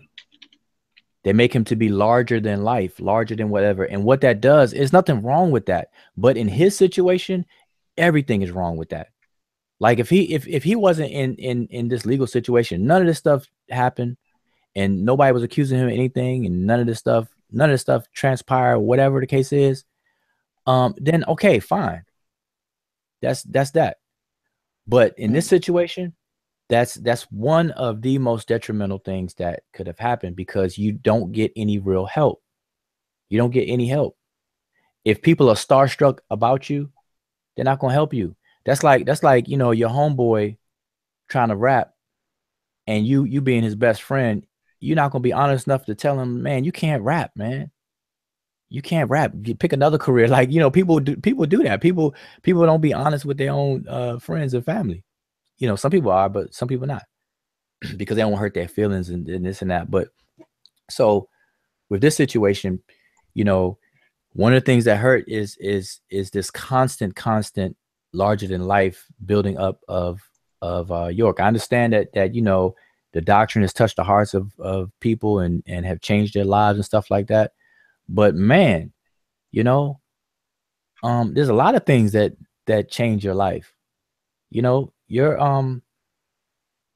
elementary school teacher, you don't put him on the pedestal, but that was what do you call it? Formidable years of your life. Your whole elementary schooling is like a molder that molds your life.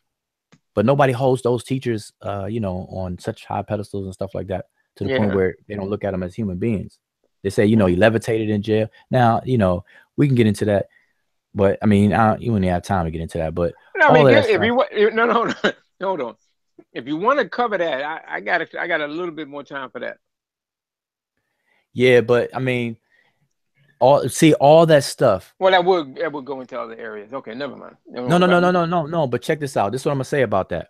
mm-hmm.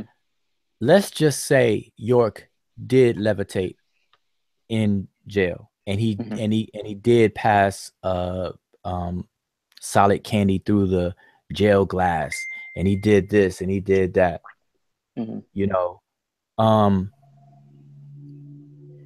what would be the advantage or effectiveness of telling anybody that? No, for real. That's a real question. Like let's say he can do that, but yet he's doing it in jail. Like Exactly. he's not he's not disappearing and walking through the wall or the prison and Mm-hmm. getting out. We're talking just levitation. So Mm-hmm. let's say he did that for the sake of argument, because I'm not saying he did. Of course Um, not. but let's just say he did. Yeah. What advantage would that be? What would that do? Now I'm gonna tell you, it wouldn't do anything to help. Not only won't it help, but it would hurt, because all that does is it puts in the minds of people who believe it, Mm-hmm. because they don't see it, they believe it. Mm-hmm. It reinforces this larger than life aspect of York, and so people have in their mind like, okay, if he can do that, then I gotta listen to him. You know, whatever he says is whatever. But yet he's still in jail, prison. Mm-hmm. So those kinds of things hurt. So man, every time people say that, even when I back years ago when I was still in Nuwaupian, I would cringe at that. I'm like, look, you don't announce that kind of stuff. Mm-hmm. You don't even if it did happen. Now it Yeah. didn't. I mean, I visited York many times. At 1.3 times a week. Other points it was 2 times a week. Then it was every other week. Then it was once a month. The whole nine. None of that stuff ever happened. Mm-hmm. And even when I was in a visit with other people, when they say it happened, no. The So passing there we have another. the passing Yeah. of the peppermint candy through the glass and this and that. Mm-hmm. See, those miracle type of things do nothing but hurt the situation. Yeah. Hurt the situation. And even the lawyer said, look, you know, your people have to see you as a fellow brother, fellow human being. And you know, Yeah. so that's why, you know, and I you know, his sister Waki, you know, she is has been very instrumental in assisting with her brother. And you know, that's a brother and sister thing. That's family.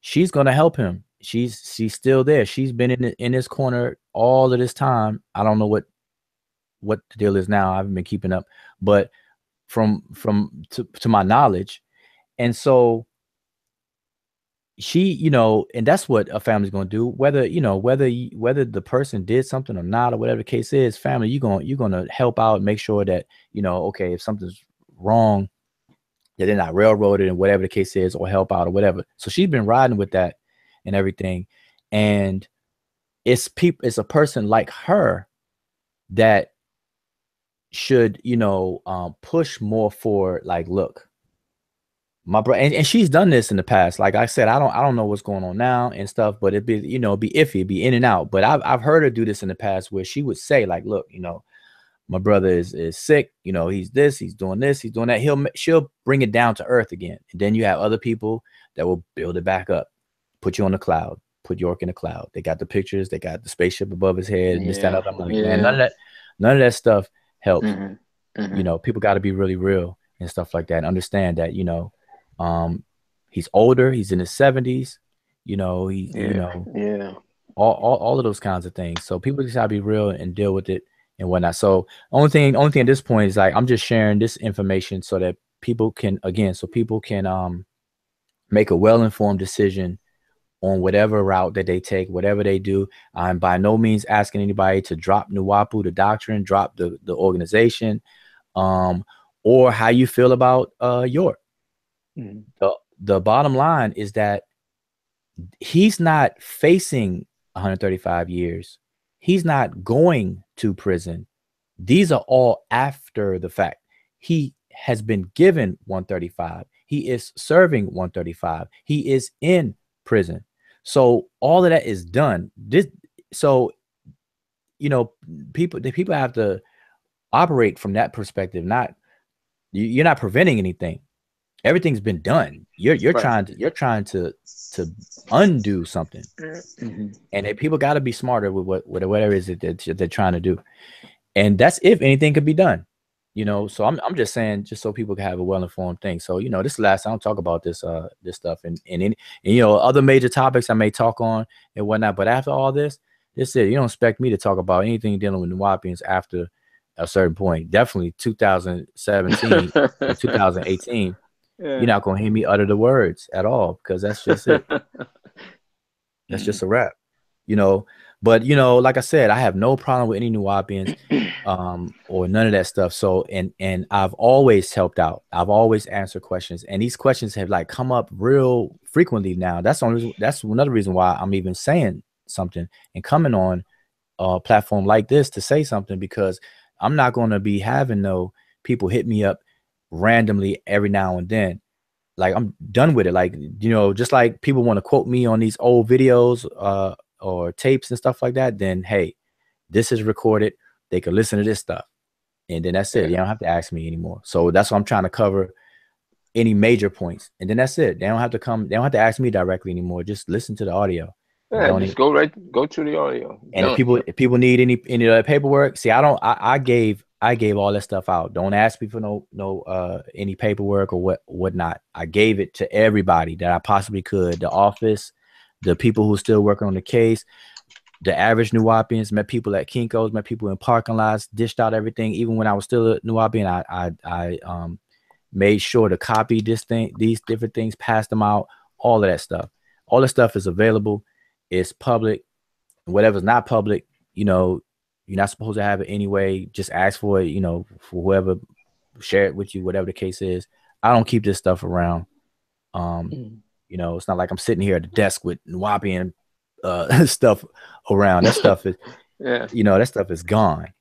You know what I mean? So that's it. So I know you got some stuff, you know, because you know that's you actively dealing with. Then you know that's, you know, I know you deal with the doctrine too, and that's a whole nother thing, you know.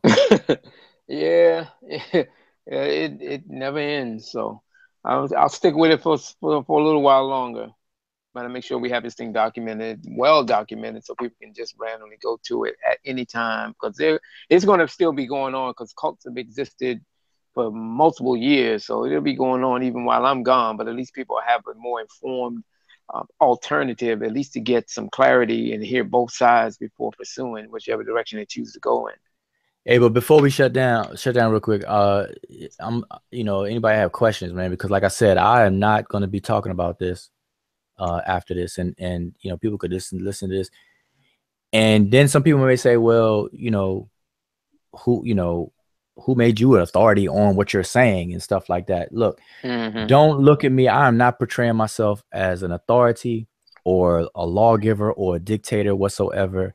I am just giving you information, telling you where you can find it. Get a Pacer account, PACER. Look it up, Pacer. It is the electronic federal court system. Get a Pacer account, download all the public documents you want.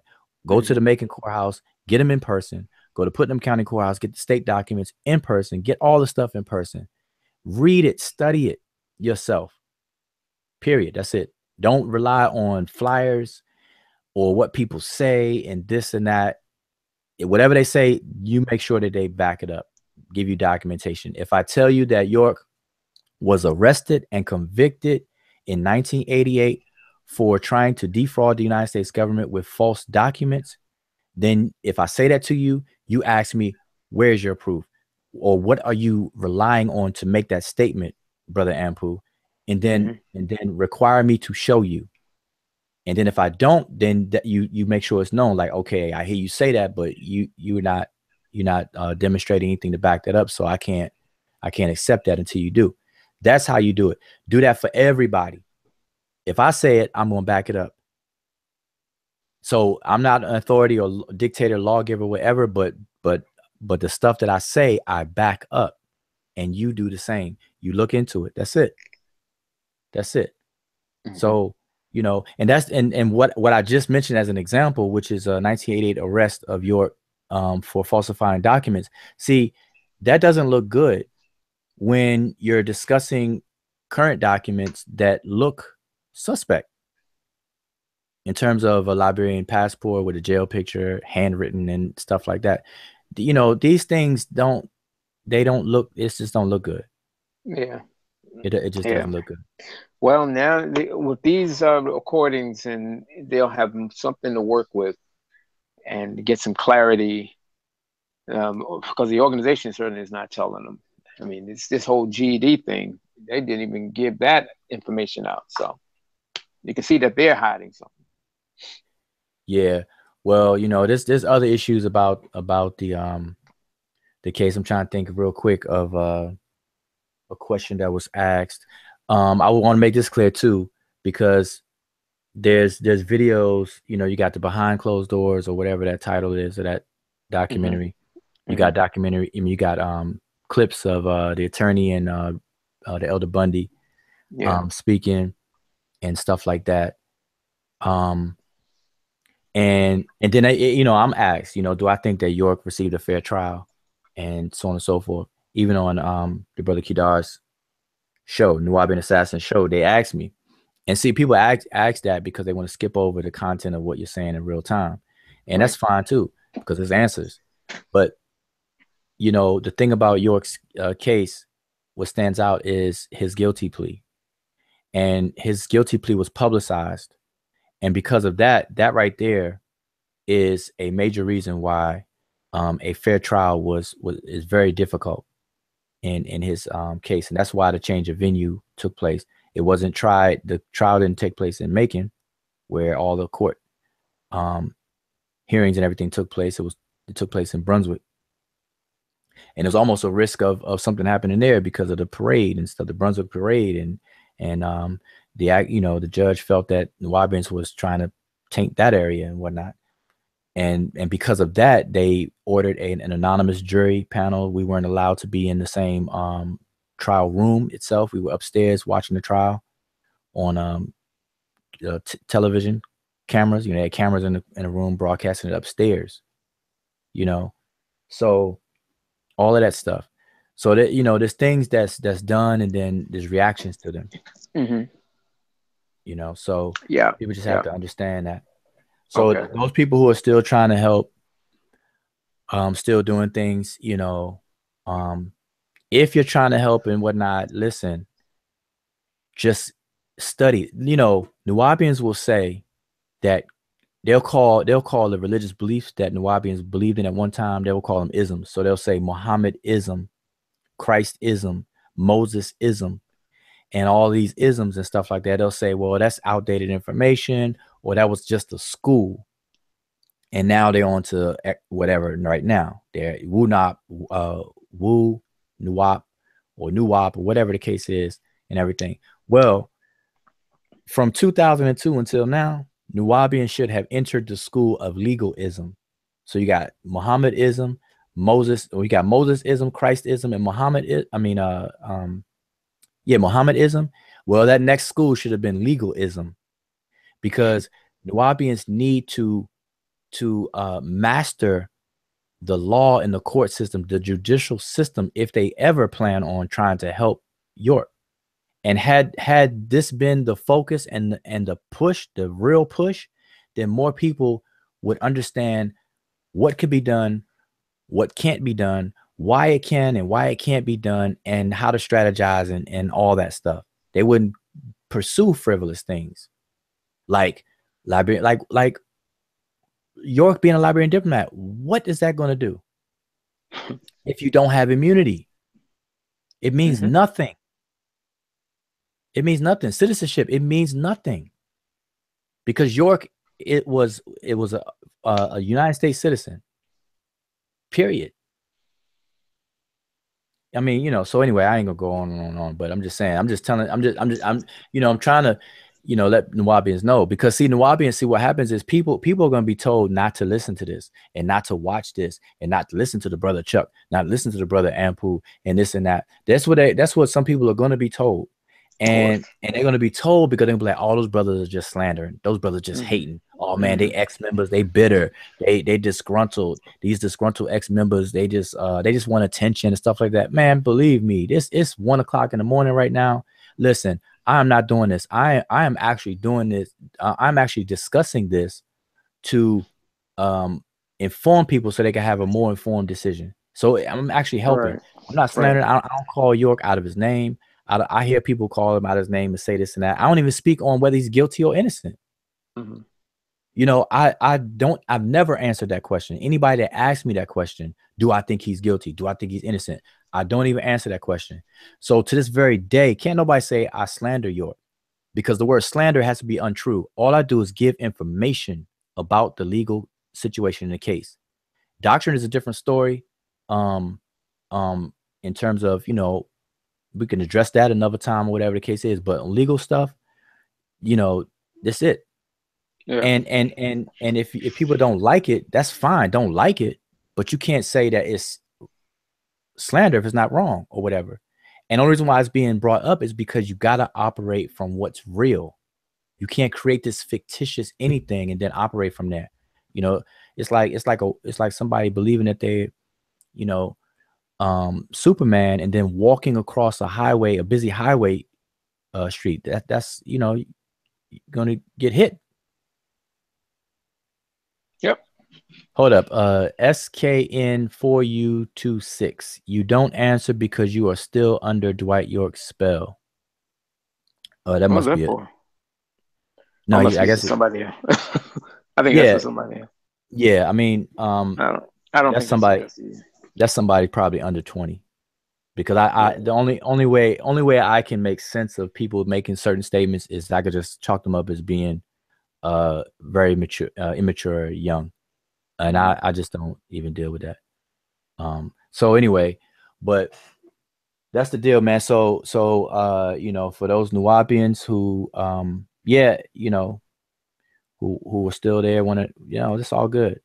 I don't tell people to leave that. I mean, I don't have the power to tell anybody to leave or do anything. You know, people are grown. I mean, your work has been well documented, so that's part of why I have you here, to just bring some clarity to the information and what took place behind the scenes. Yeah, and nobody can say that I did not help or whatever the case is, because you know, that's the thing. That's the thing. So bent over backwards. That's how come. See, I don't have any paperwork in front of me. I don't, you know, that stuff, I don't keep that stuff. So it's like, you know, I know the case still like the back of my hand, because I was directly, you know, I worked. That was all I did. That's all I did, day in, day out, was dealing with the case, reading everything, studying everything, being present for everything, all that stuff, you know. So at best, instead of, see, this is what hurts too. Now I'm not going to do this. Like I said, I'm talking about this now so that it could be on recording. People would listen to this. But at one point, people should have caught me while I was still willing to frequently speak about it, because you're supposed to pick my brain. You're supposed to find out everything you can from me. Why? Because I was involved. I helped out with the legal efforts. You know what I'm saying? You're supposed to, you know, if somebody's there, you're supposed to, like, okay, let me sit you down and ask you questions. Let me get everything I can from you, out of you. you know, even if you're leaving or that you left. You know what I'm saying? People didn't even do that. Instead, you know, for whatever out the blue reason, people, you know, I understand it too because they demonize people who leave. Right. And the opposite happened. The opposite happened. You know, people should have been like, I should have been a magnet. People should have been like, man, hold up. Brother Ampool was there for everything. You know, he gave legal updates all the time. He was the one to do that. He was there for everything. He was at every court hearing. He was there. He was visiting York or this, that, and the other. And then he just up and left. Oh man, let me go seek him out and let me pick his brain and find out what happened. Yeah. What, you know, how do you go from that to that? You know, or whatever the case is. I mean, that's just on the surface. That's what I would do.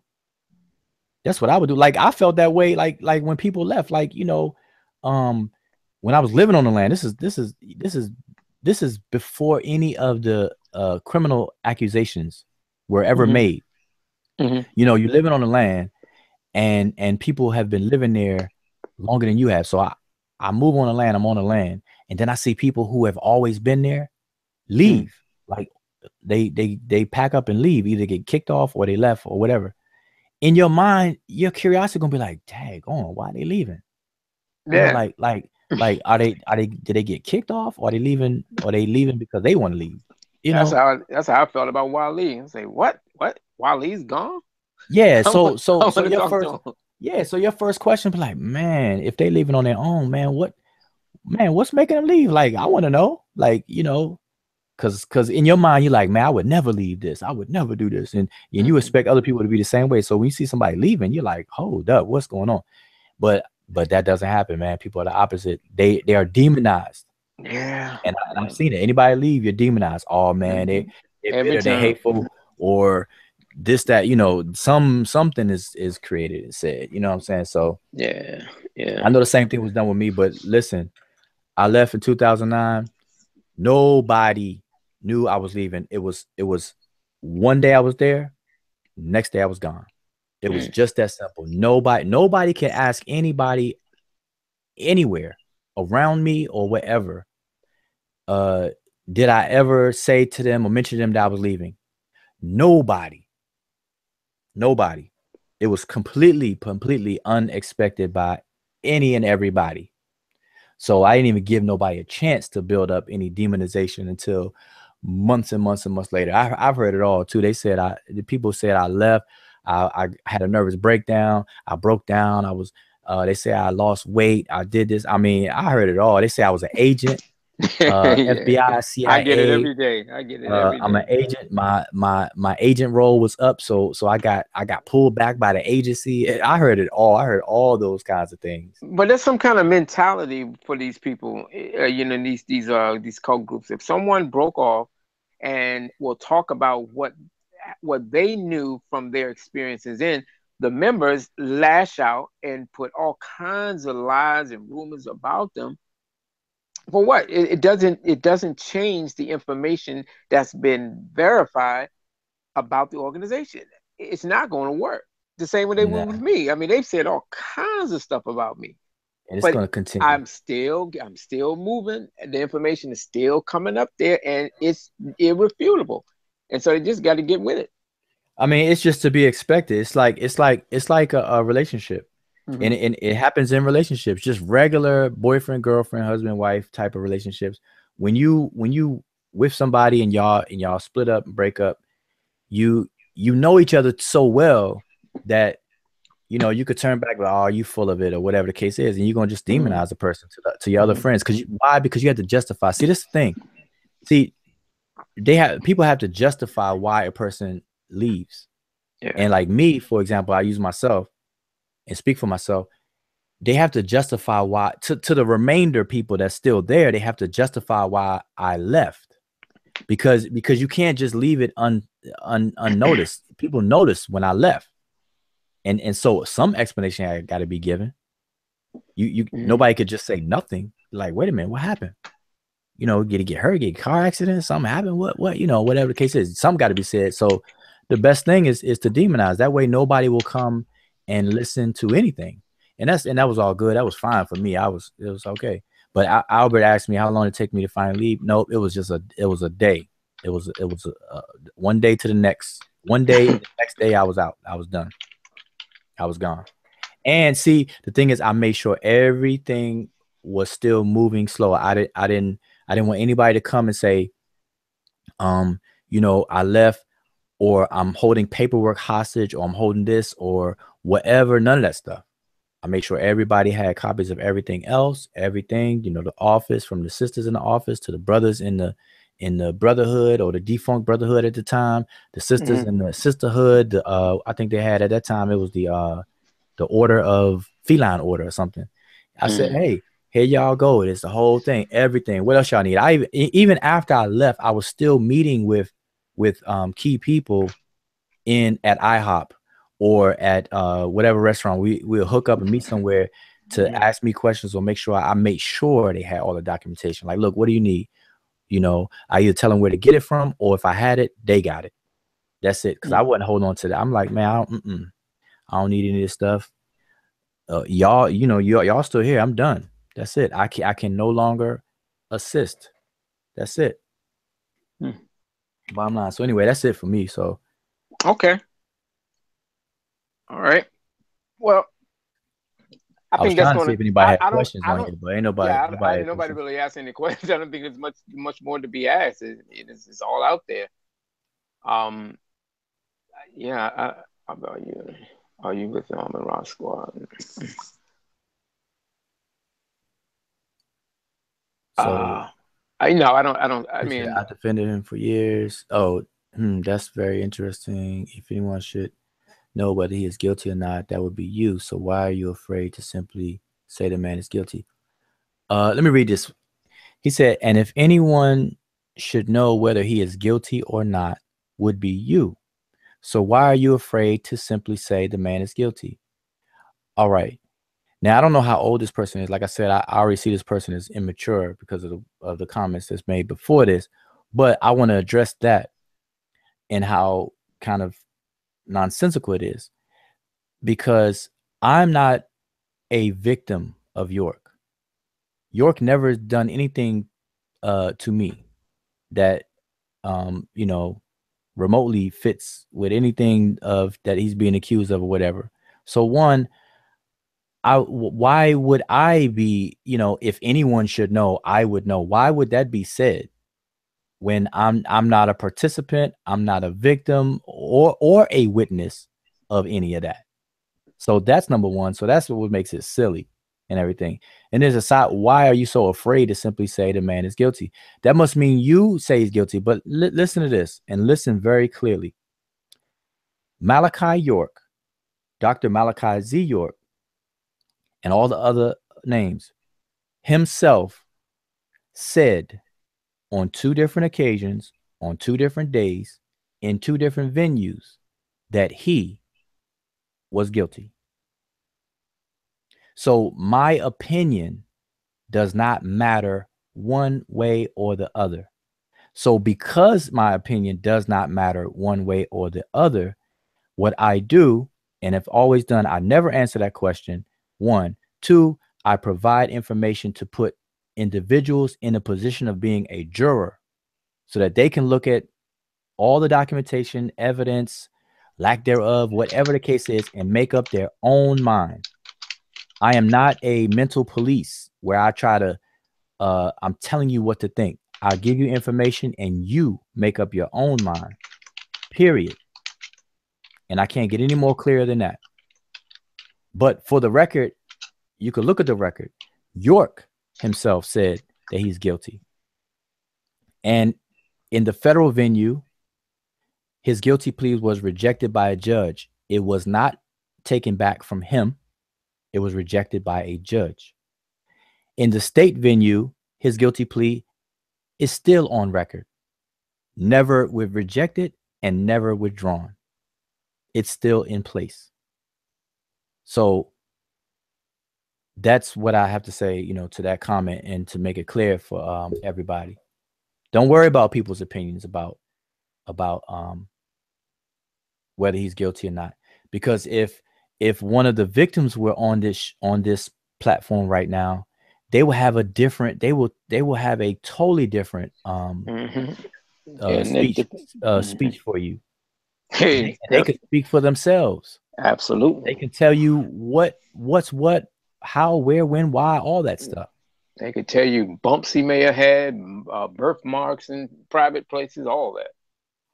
Yeah, if they choose to say any stuff, you know. So the point is that the you know people are saying he's guilty, and those Mm-hmm. people being the victims. Mm-hmm.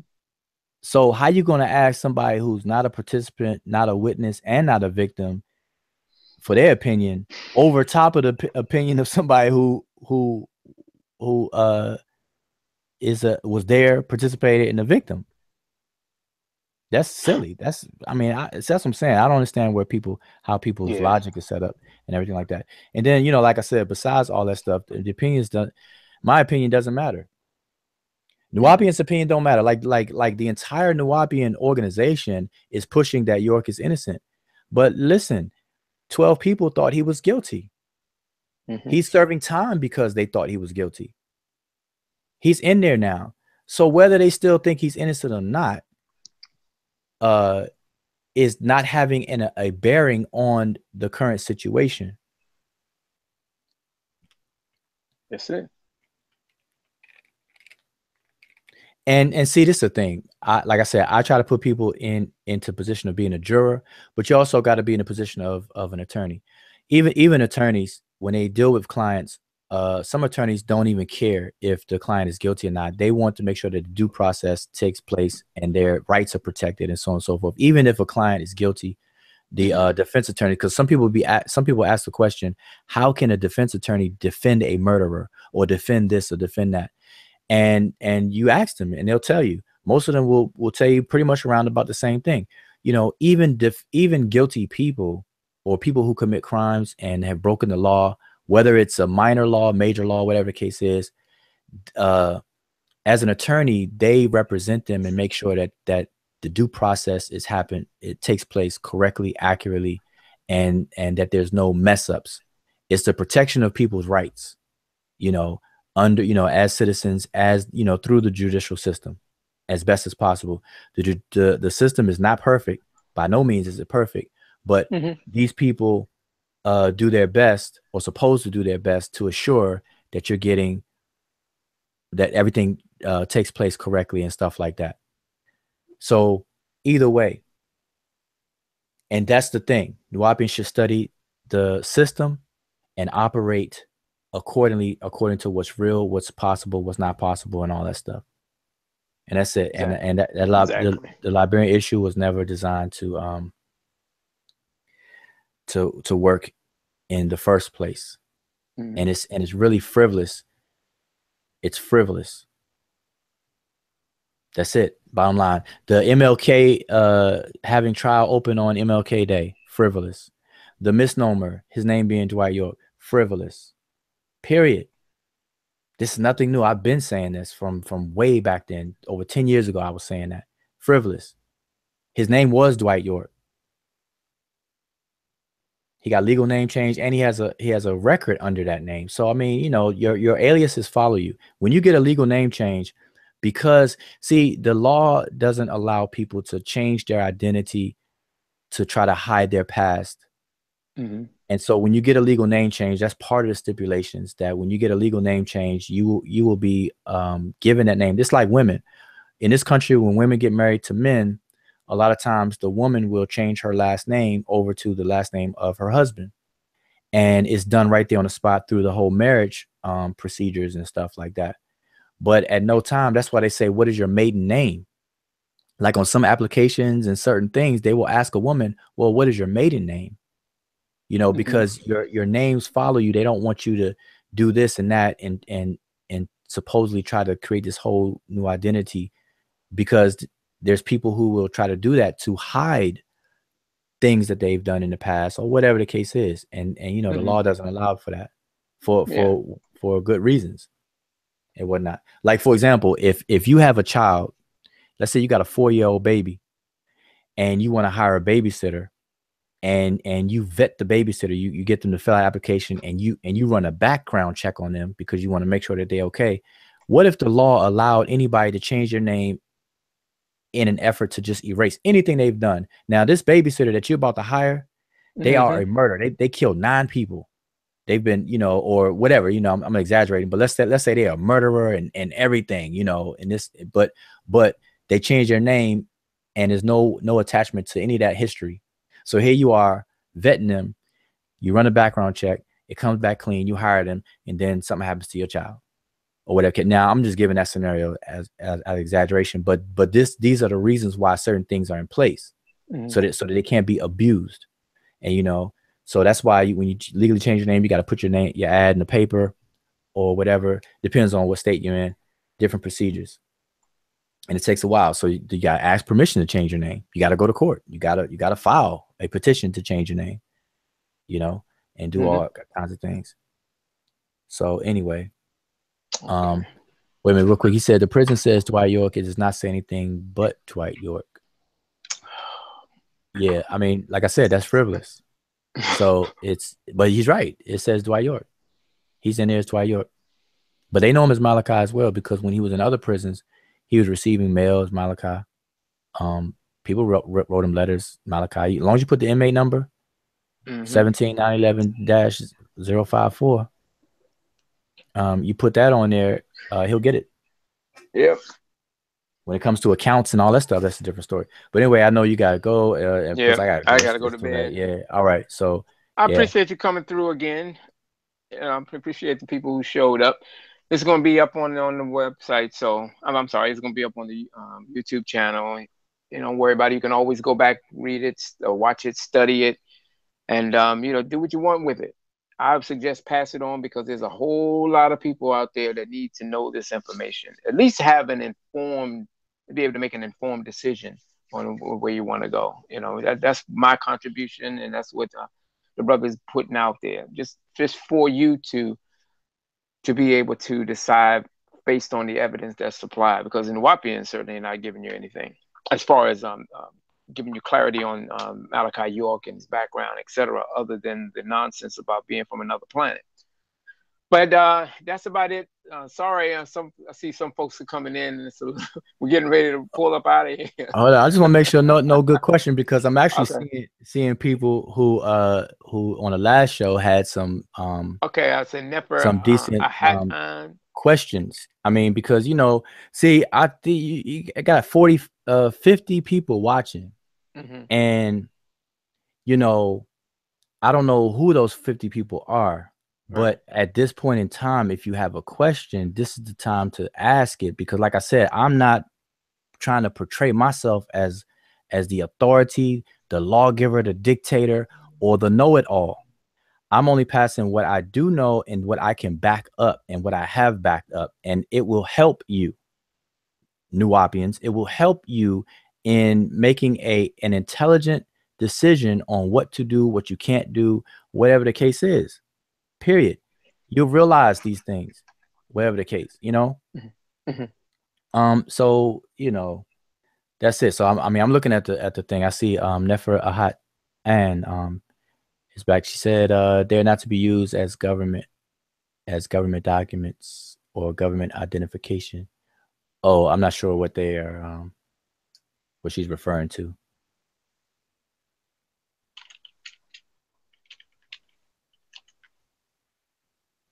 I'm scrolling up, but I'm not sure what she's referring to. But yeah, I'm waiting to see any questions at all. If not, hold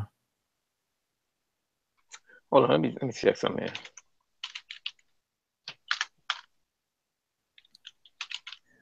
They said you can have Nuwaupian Assassin debate you on your own channel. See, it's not debate. Oh, now let me say this too. Okay, now listen. I went on Nuwaupian Assassin's channel. He wasn't expecting me to be there. He didn't invite nothing. It was totally out the blue.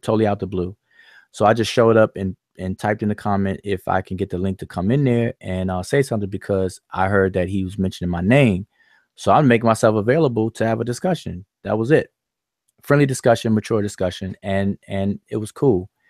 Now the things I did discuss, which was about Liberia, which prompted the show on Chuck's channel from earlier this week, is information I'm sure people did not know or forgot or just, you know, out of sight, out of mind type of stuff. And so the thing is that if I'm talking about this stuff and this is serious and these people you know, are seriously, you know, trying to help York, or they, you know, they love York and all this and that, then this should be the talk.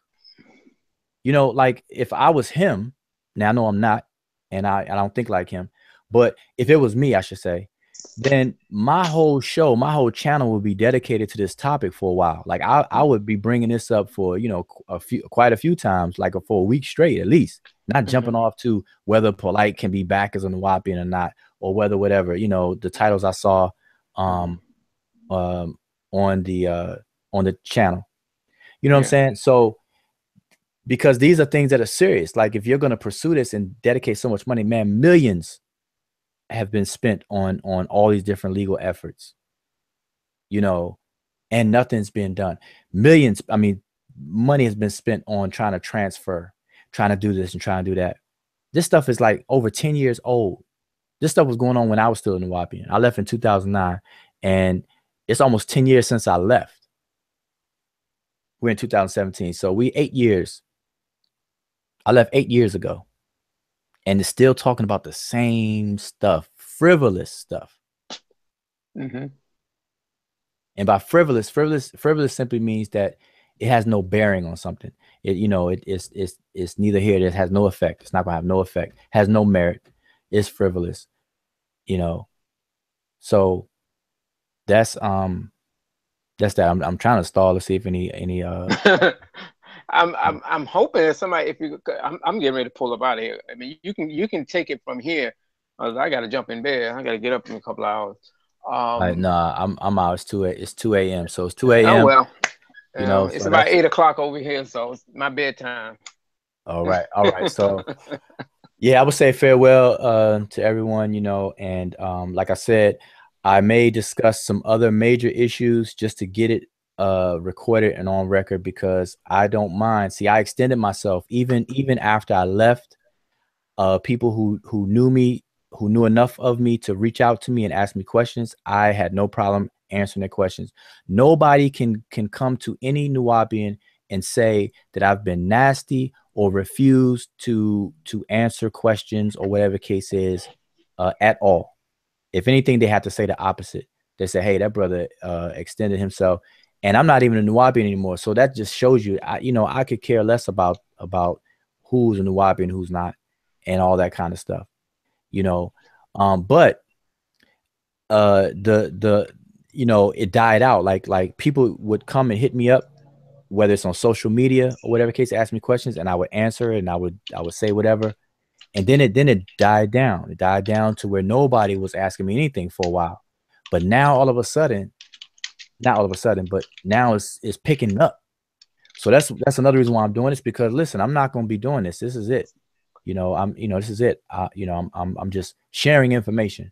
That's it. And if you feel that I'm wrong about anything, then bring it, you know, discuss it.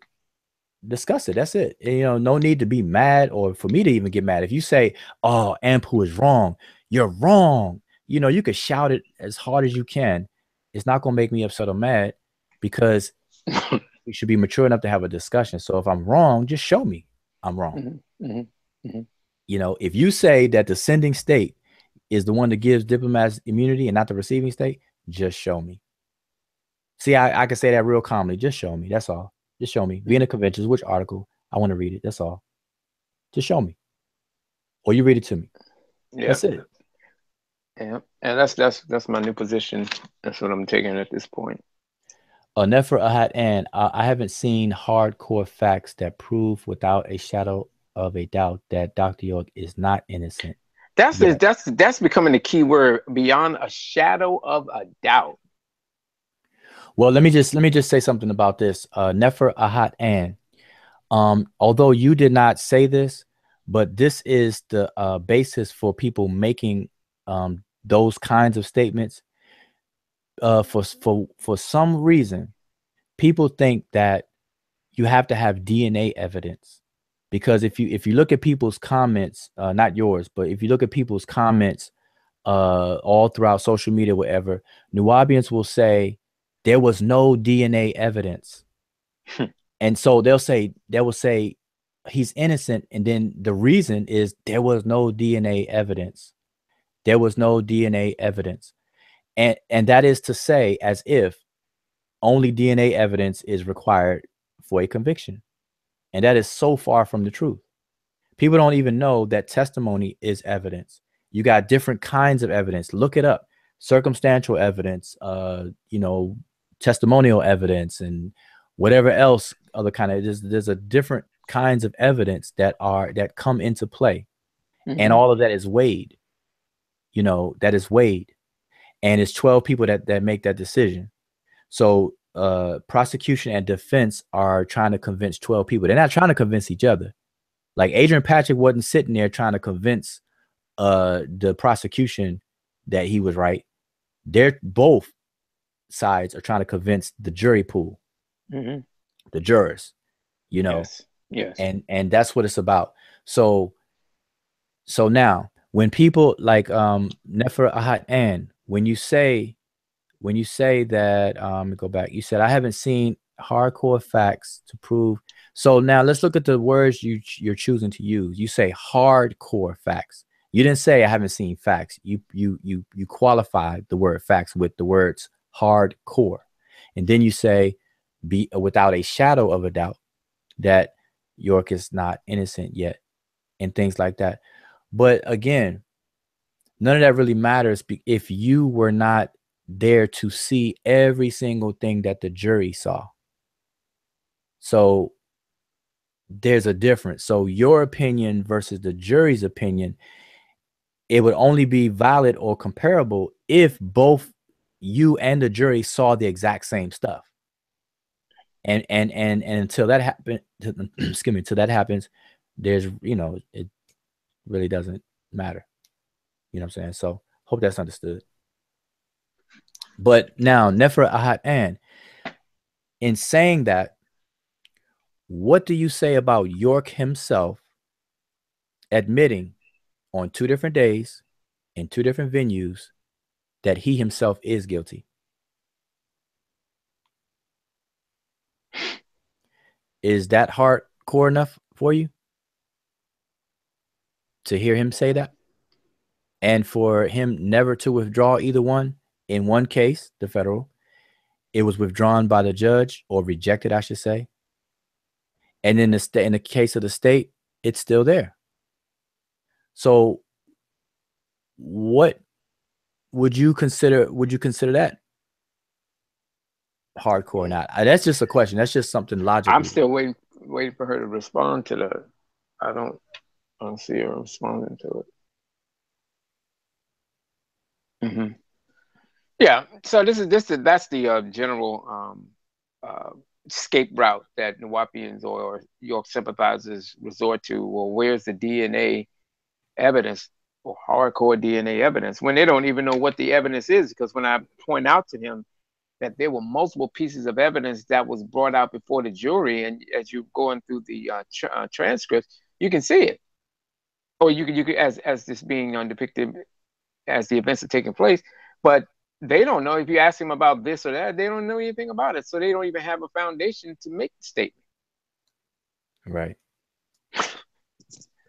Well, I mean, I put the question out there. I know it's a delay, so I'm not sure if if she's gonna answer. But I mean, people, hey, if you want to come in this hangout and let your voice be heard and ask directly, just say so real quick, because it's 2:09. Spend another 10 minutes. I got 5 more minutes that I'll put into this, and like I said, you can close it out. But yeah, I will give anybody a chance. There's the link. There's the link. Now, okay, please be mature if you're coming on in here, because you'll get muted in a second.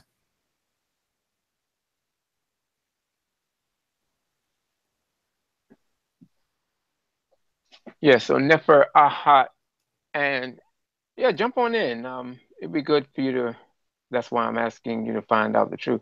Nefer, why don't you just click on the link and then come into the room, and then any questions that you have, you can get it addressed right on the spot.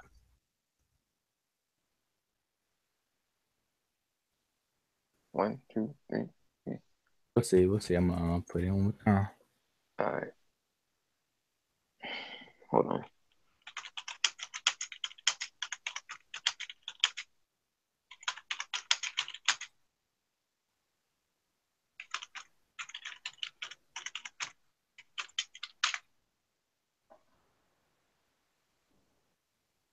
Oh, choke, chill. Nice. Yeah.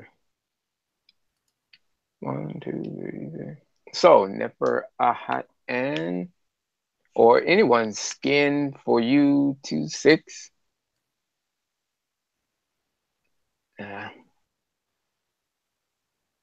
Couple of well, somebody walked in. Hello. Oh, it's Tarek. Hey, Tarek. Hey, peace, peace, peace. Tarek Noel, brother David. The infamous. Yeah, I just wanted to say, peace to everybody, peace, peace, and I've been listening, and this is was a lot of there was a lot of great information as far as presented, put forward, and normally I'm used to seeing people in the chat rebuttaling, and the whole time I was watching, I really, for the most part, haven't seen nobody rebuttal even in the chat, and No. No, just to say that they it, can't. it just it's there in front of your face, and I know that sometimes there's a live chat and then there's an after the video chat, and then after the video chat, people want to kind of come in and they feel a little more comfortable, even when we present the link or as the presentation presented the link to anyone who wants to come in and ask questions about even the information presented or just any question they may have. You know, even now the link is available. That's how I came in. But I just wanted to say that, I just wanted to come in and just say, I was listening. It was a great show. It was great information presented. And, I think that all of this is really just kind of put in the order, especially chronologically in place, so that way people can see what happened from year to year to day, because some people, believe it or not, and presenting this information, some people live this. Some of us live this our whole life. So even though you're hearing this information, we've been going through this for years, and that's how we're able to present this information. And some of us are different areas of that aspect of the information. And for me, I deal with the having to be in the actual court case. So information was placed about the paperwork where you could read and see the lawyer and the judge having dialogue. The same would be in my case as far as the victim, the judge, the lawyer having dialogue, and that paperwork is available, whether it's concealed or whether it's able to be purchased. So it could be purchased, so it's available. And so in that same regard, even on different levels, as far as the court case, the information where they talk about the victims, that's also on paper, like the way you saw this information, coming from me. So you know, Yep. That's I was just that's trying to true. do, you know, And like you said, certain people, like you said, even in the chat, even when we did the other show, because this is like a continuation of the other show. We did a show, I think 2 days ago or something, and likewise, it's not. See, the way this is being discussed, it's not even set up to even be all like, oh, refute it. Because number one, people don't even know, like, a lot of things that was discussed between tonight and the other show. some people probably heard that stuff for the first time, so they're not even prepared to try to refute it. And then I'm not even presenting it in that kind of way, like yeah, now what's up, y'all, and this and that. I'm really trying to educate the minds of those people who are still calling themselves Nuwaupians, and that's just the bottom line, so they could just make intelligent decisions. Because me, I was a person that was involved, and so I can speak matter of factly, and I don't care if people believe me, because that would be the wrong purpose of me even doing this. I'm just trying to spark people to just investigate. If they claim they want to help and do this and do that, then take it serious. Now take it to another level. Stop repeating just any old thing you hear, and stop just going along for the get along, and actually figure something out. Otherwise it's going to linger and linger. Every year the Nuwaubians say that York is getting out. Every year it's a new reason or a new ultimatum. York better be out, or there's going to be a vortex open, you're going to miss it, or move from Georgia up to New York, because the Center for Disease Control is going to do this. And it's always something. It just lingers. New books come out, trickle out. And it's the same old thing. Nothing, no progress, no real progress. Everybody looks good. I mean, the organization as a whole looks very good. That's always been there, but that's just clothing. That's just outside shell. You crack it open, it's not too good. It's ugly. It's not looking good. Same thing with, like, literally, like even with the buildings on the land.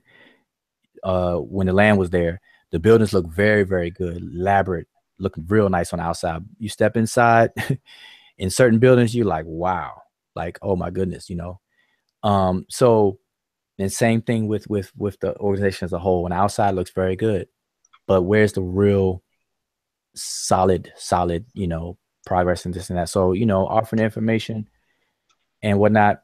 And for those people who are there, it's like, man, learn from it, take from it, instead of fighting it or trying to demonize it, So, like with Tariq, like I said, Tariq directly, okay. Yeah, I'm not too far right behind, but like Tariq was there. I mean, he was took the stand, listed as a victim, testified. He told his story. And people should just utilize what everybody says, because look, check this out. If a real documentary was to be done about this entire ordeal, the best approach would be to have a third party, totally unbiased, just record everybody's story, whether it's the victims, whether it's members, York himself, wherever, and then put it together, and then let the viewers and the people who watch the documentary make up their own minds and decisions. And even that couldn't be done. So that's what a juror does. Like, we pride ourselves, like we promote and say that a person is supposed to have a jury by his own peers, a fair and impartial jury by your peers, even though your peers part is not in, it's not in the Constitution really, but a fair and impartial jury. In order to be fair and impartial, that means that you have to be completely objective as possible and unbiased. And so if the jury is supposed to be that way, then the public, it should be that way. And therefore you're supposed to be able to present all sides and let them make their mind up, just like a jury does. And so that's the point. But that's not the point that Nuwaubians want to make. And I understand it, because if you're a Nuwaubian, obviously you want your side and only your side to be told. I mean, that's a given. But the proper way to do things is to make everybody a juror and just present everything. But, because if you really believe in the truth, then the truth will prevail. And that's one thing that York definitely taught. He said, Allah is, Shaitan is a planner, Allah is a planner, Allah is the best of planners, or something like that. Or he'll say something like, the truth, false things perish. When the truth comes, false things perish. Why? Because false things are destined to perish in time. something like that. I'm paraphrasing, but that's what he used to say. When the truth comes, falsehoods perish. And why? Because falsehoods are destined to perish in time. So just roll with what's real. That's it. Just give the information raw. Just give it out. So people shouldn't be afraid to talk to Tariq. People shouldn't be afraid for Tariq to open his mouth and talk. That's it. You know, and all that. So I just want to say that, man, that's how people should have the attitude.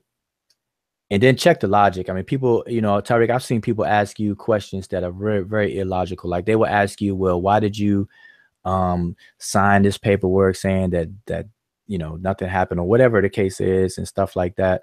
And basically they're asking you, see, they're not really asking you for an answer. They're asking it, but they're really making a statement. They're trying to say that you're not credible, that nobody should believe you, but they're just doing it in a way of asking you questions. But that's what they just want to say.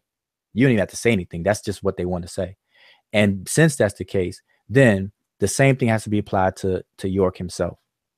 People have to say that if Tariq is not credible and should not be believed, then the same thing applies to York. York is not credible and he can't be believed. Why? Because York at his arraignment said he's not guilty, but then later on, less than a year later, he's pleading guilty in 2 different venues to 77 counts of molestation, aggravated molestation, and rape. And then on the federal side, transporting minors across state lines, 2 counts of that for illegal purposes.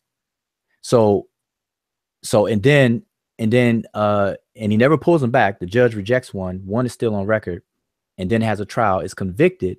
And now after all that, in 2004, now it's a big push for his innocence again. So if Tariq is not believable, then you have to say the same thing about York. Now that's 1. 2, York said that he was born in Sudan, told everybody he's born in Sudan. That was part of the whole Ansarullah community for years and years and years. He's born in Sudan. Now he's born in Ghana. So there's a flip-flop again. You can't be born in 2 places. So again, can York be believed? No. But just based on that. So while people are picking on Tariq as far as being believable, they need to deal with what's at home. So but I'm hearing the echo. Bad echo. Test. Okay, yeah. So anyway, I'm just going, doing the logic thing, just comparing the logic. So you got that. Then what else? I mean, York says in the author's preface that he's college, he does this, does that, but yet he's in a GED program in prison as of 2006 at the very least. I'm sure by now, because we're like 10 years away, 11 years from that now, he's probably finished and has a GED or whatever the case is. But so there's so many things that can be said in comparison. So I just look at the logic of things, and people shouldn't be trying to do that. They should take it in and see what's real and work with it, because Nuwaupu is supposed to represent sound right reasoning, which is obtained by way of right knowledge, right wisdom, and right understanding, or knowledge, wisdom, and understanding, which it converts to right knowledge, right wisdom, and an overstanding, which leads to sound right reasoning, which leads to Nuwaupu, which leads to Nuwaup and XWAP, whatever the wop. That's how they run it. Can I answer that real quickly? Yeah. So as far as when you was referring about me saying signing papers and switching my story, and you would use the same logic for it.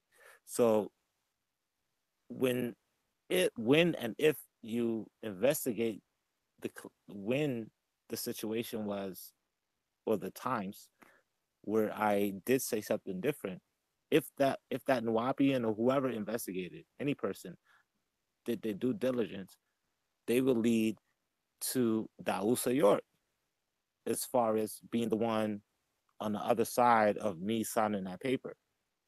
And he's right now the ambassador of the nation who's handing out these ID papers or cards.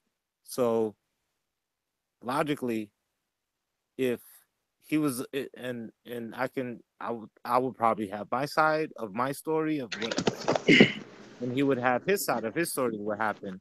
But it was me and him as far as dealing with signing that paper, or one example like of that incident.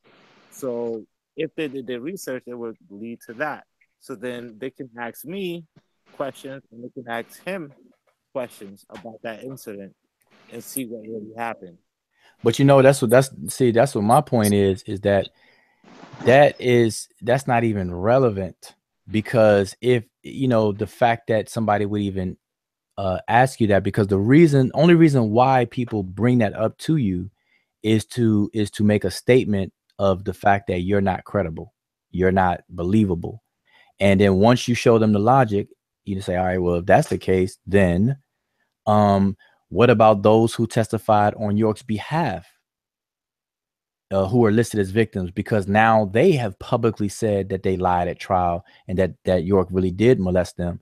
Also, York himself said that he's guilty on 2 occasions, 2 different courtrooms, 2 different days, 2 different venues, and to this very day has pulled back neither one of them. It just so happens that one of them was rejected by a judge who did him a favor, and that's what we went over tonight, who asked him, do you wish to pull it back? And he refused to answer because of a belief in a frivolous stance of being sovereign and sovereign nation and so on and so forth. And so it was rejected, and then a trial was set. And then a superseding indictment came with 13 counts.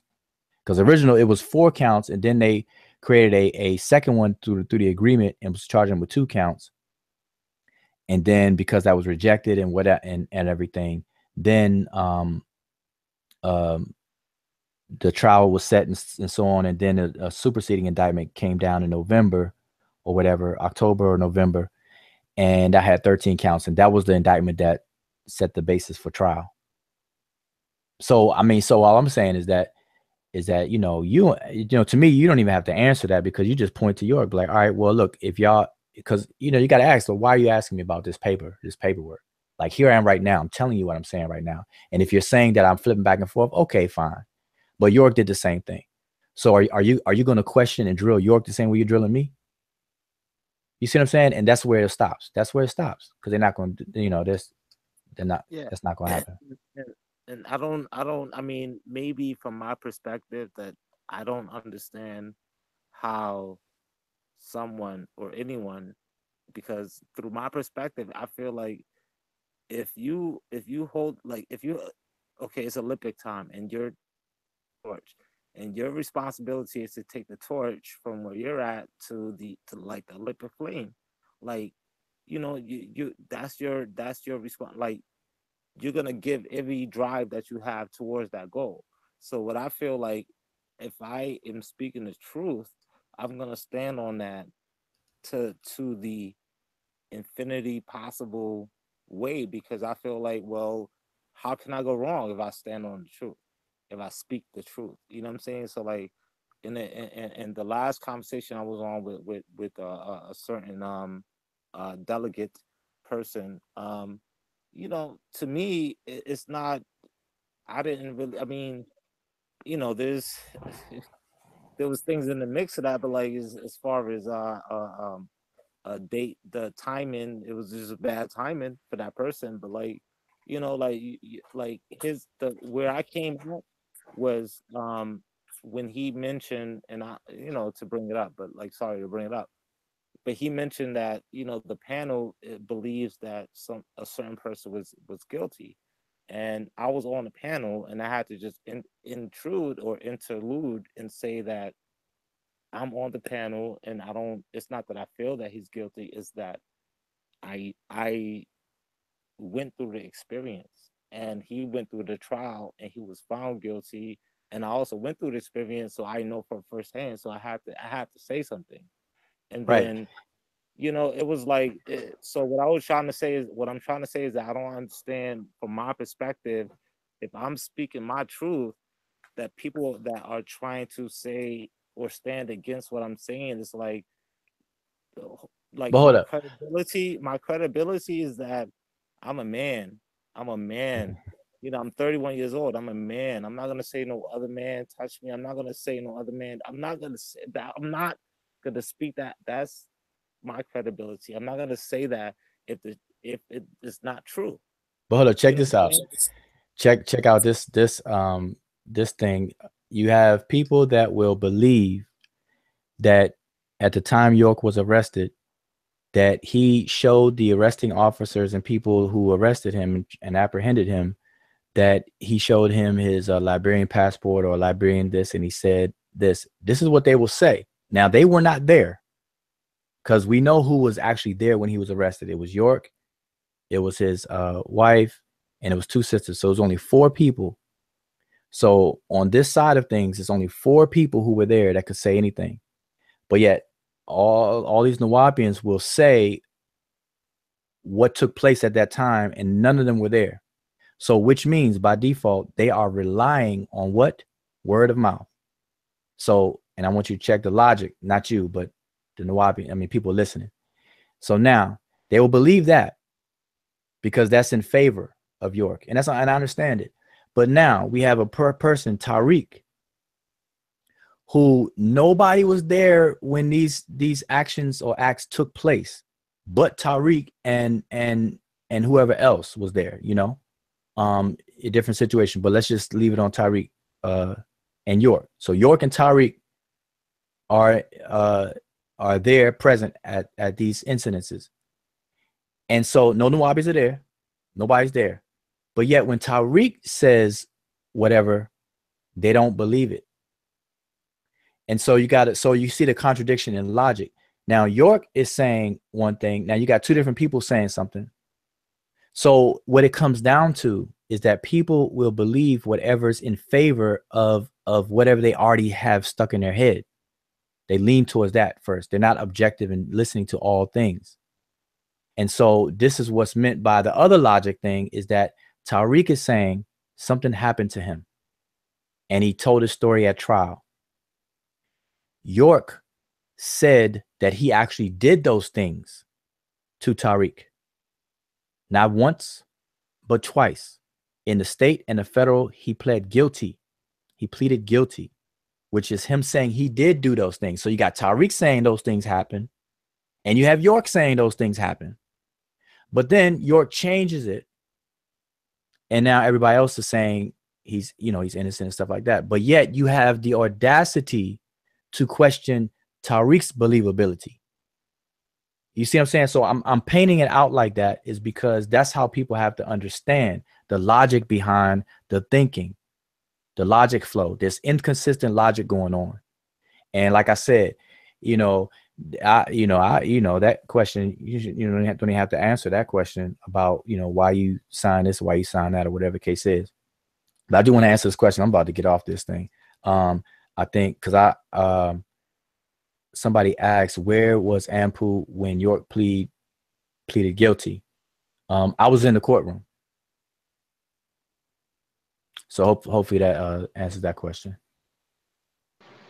Oh, that definitely answers that question. He said, did his ex-wives ever admit to anything? Yes. One of his wives actually served time and is still currently on probation because of her time and sentencing and so on and so forth. So the answer is yes to that. Let's see. Nefra Ahad, and I'm trying to find a video. Hold up. See, I'm trying to get that I don't know if it's a brother or sister. I mean, I'm assuming it's a sister because of the name. This is another thing that people focus on the wrong things, like irrelevant or frivolous things, not the right things. Why, like I know the person is looking up, trying to find a video. They're probably trying to find a video of Tariq because people talk about one of your sisters or who's not even really your sister, is your stepsister, whatever the case is. But your sister saying, whatever the case is, and it's old, because if people were to approach her now and say something now, I'm sure she'd probably say something totally different like everybody else. But nobody's hunting down the video where York is Can I answer that question real guilty. quick? Yeah. Like, Okay, so say a new movie comes out and everybody wants to see this movie, and a friend of yours sees the movie before you see it, and they tell you a little bit about it, you know, you still gonna want to go see the movie for yourself, if you're into it. You know what Yeah. I'm saying? So when you're saying, what about his sister? What about his sister? And my question is, what's her name? Because people can't even answer what her name is. So what, to me, it's like you're coming at me with something that you don't even know what you're asking me. You don't even know her name. You don't even know the information about the information to ask me the information about. So first, get her name right. And then second, once you figure out her name, you'll start doing, that's investigating, that's researching. Once you start doing that, you'll start figuring out, well, what else is she saying? Where's the before after continuation? That can't just be it. It can't just be that one video. Where's more? You're gonna want more.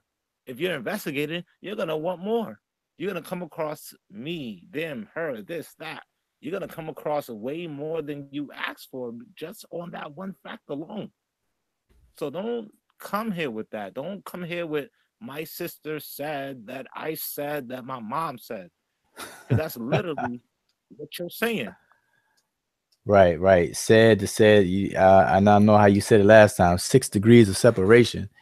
It's like 6 degrees of separation. It's like, and in court, hearsay, you see, that's what I'm saying. That's where inconsistent logic, because in the court situation, Wabians will say, well, what they're saying is hearsay, hearsay, hearsay, hearsay, and complain about it, but yet it's done. It's done when it serves the other way around.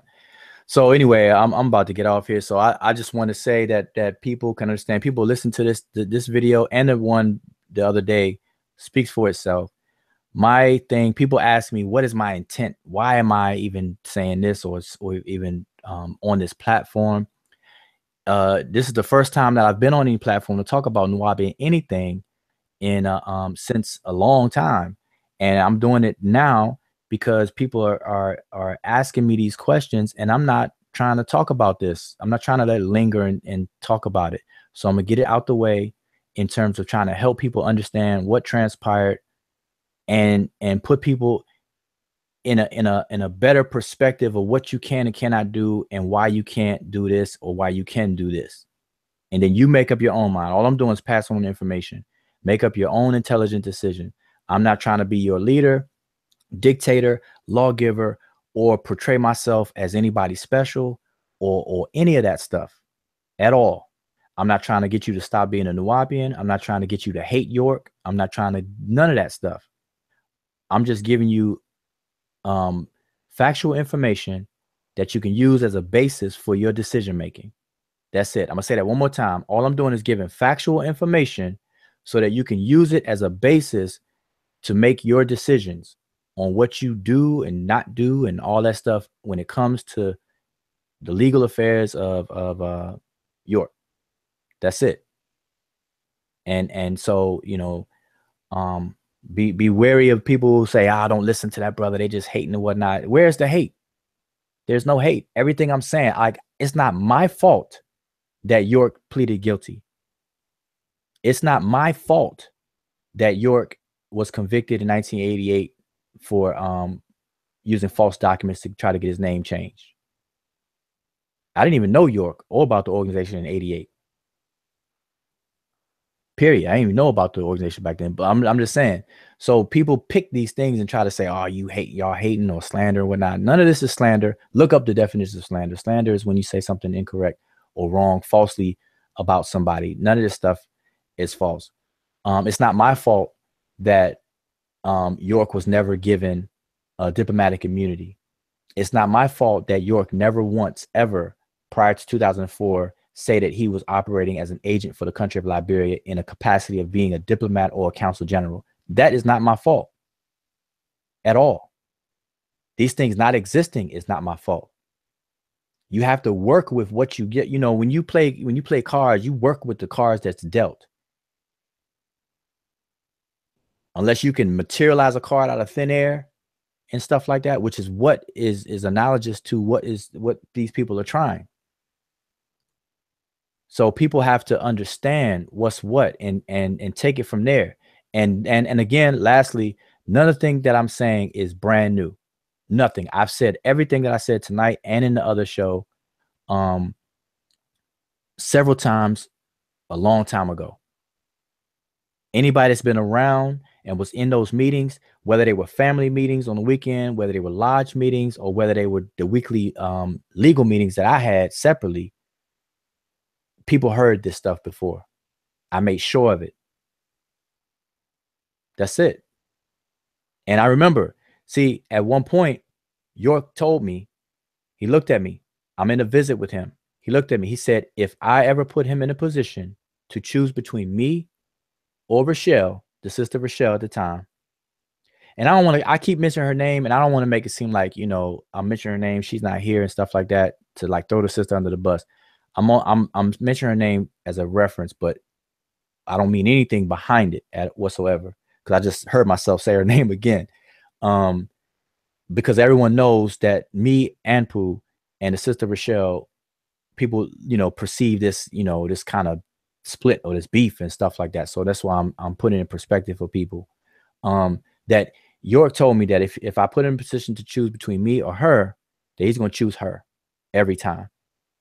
And he told me that to my face. And I respected him for it. I'm like, okay, cool. I know where you stand. And what he meant by that was that what we were working on two different things. Like I said, I have no role in that Liberian stuff. I saw it as frivolous from day one and had nothing to do with it whatsoever, and discouraged it at that. And I'm over here working on what I'm working on, which are real legal issues with attorneys, with everything that's actually possible, struggling with that. So that's what he meant. He said, if it's put in a position to choose, he'd choose that. And that's surely what he did. So, that's it. And he has a right to make that decision. And I'm saying it to say that a lot of things transpire. Oh, she put in Afia Taylor. Yeah, but hey, we could do, I mean, something else with that. That's Yeah, she went and looked it up real quick. That was all. yeah, no, but when they look further into it, like, see, that's why I wanted to bring the sister on, like Nefer Ahat Ann, to come in, because I'm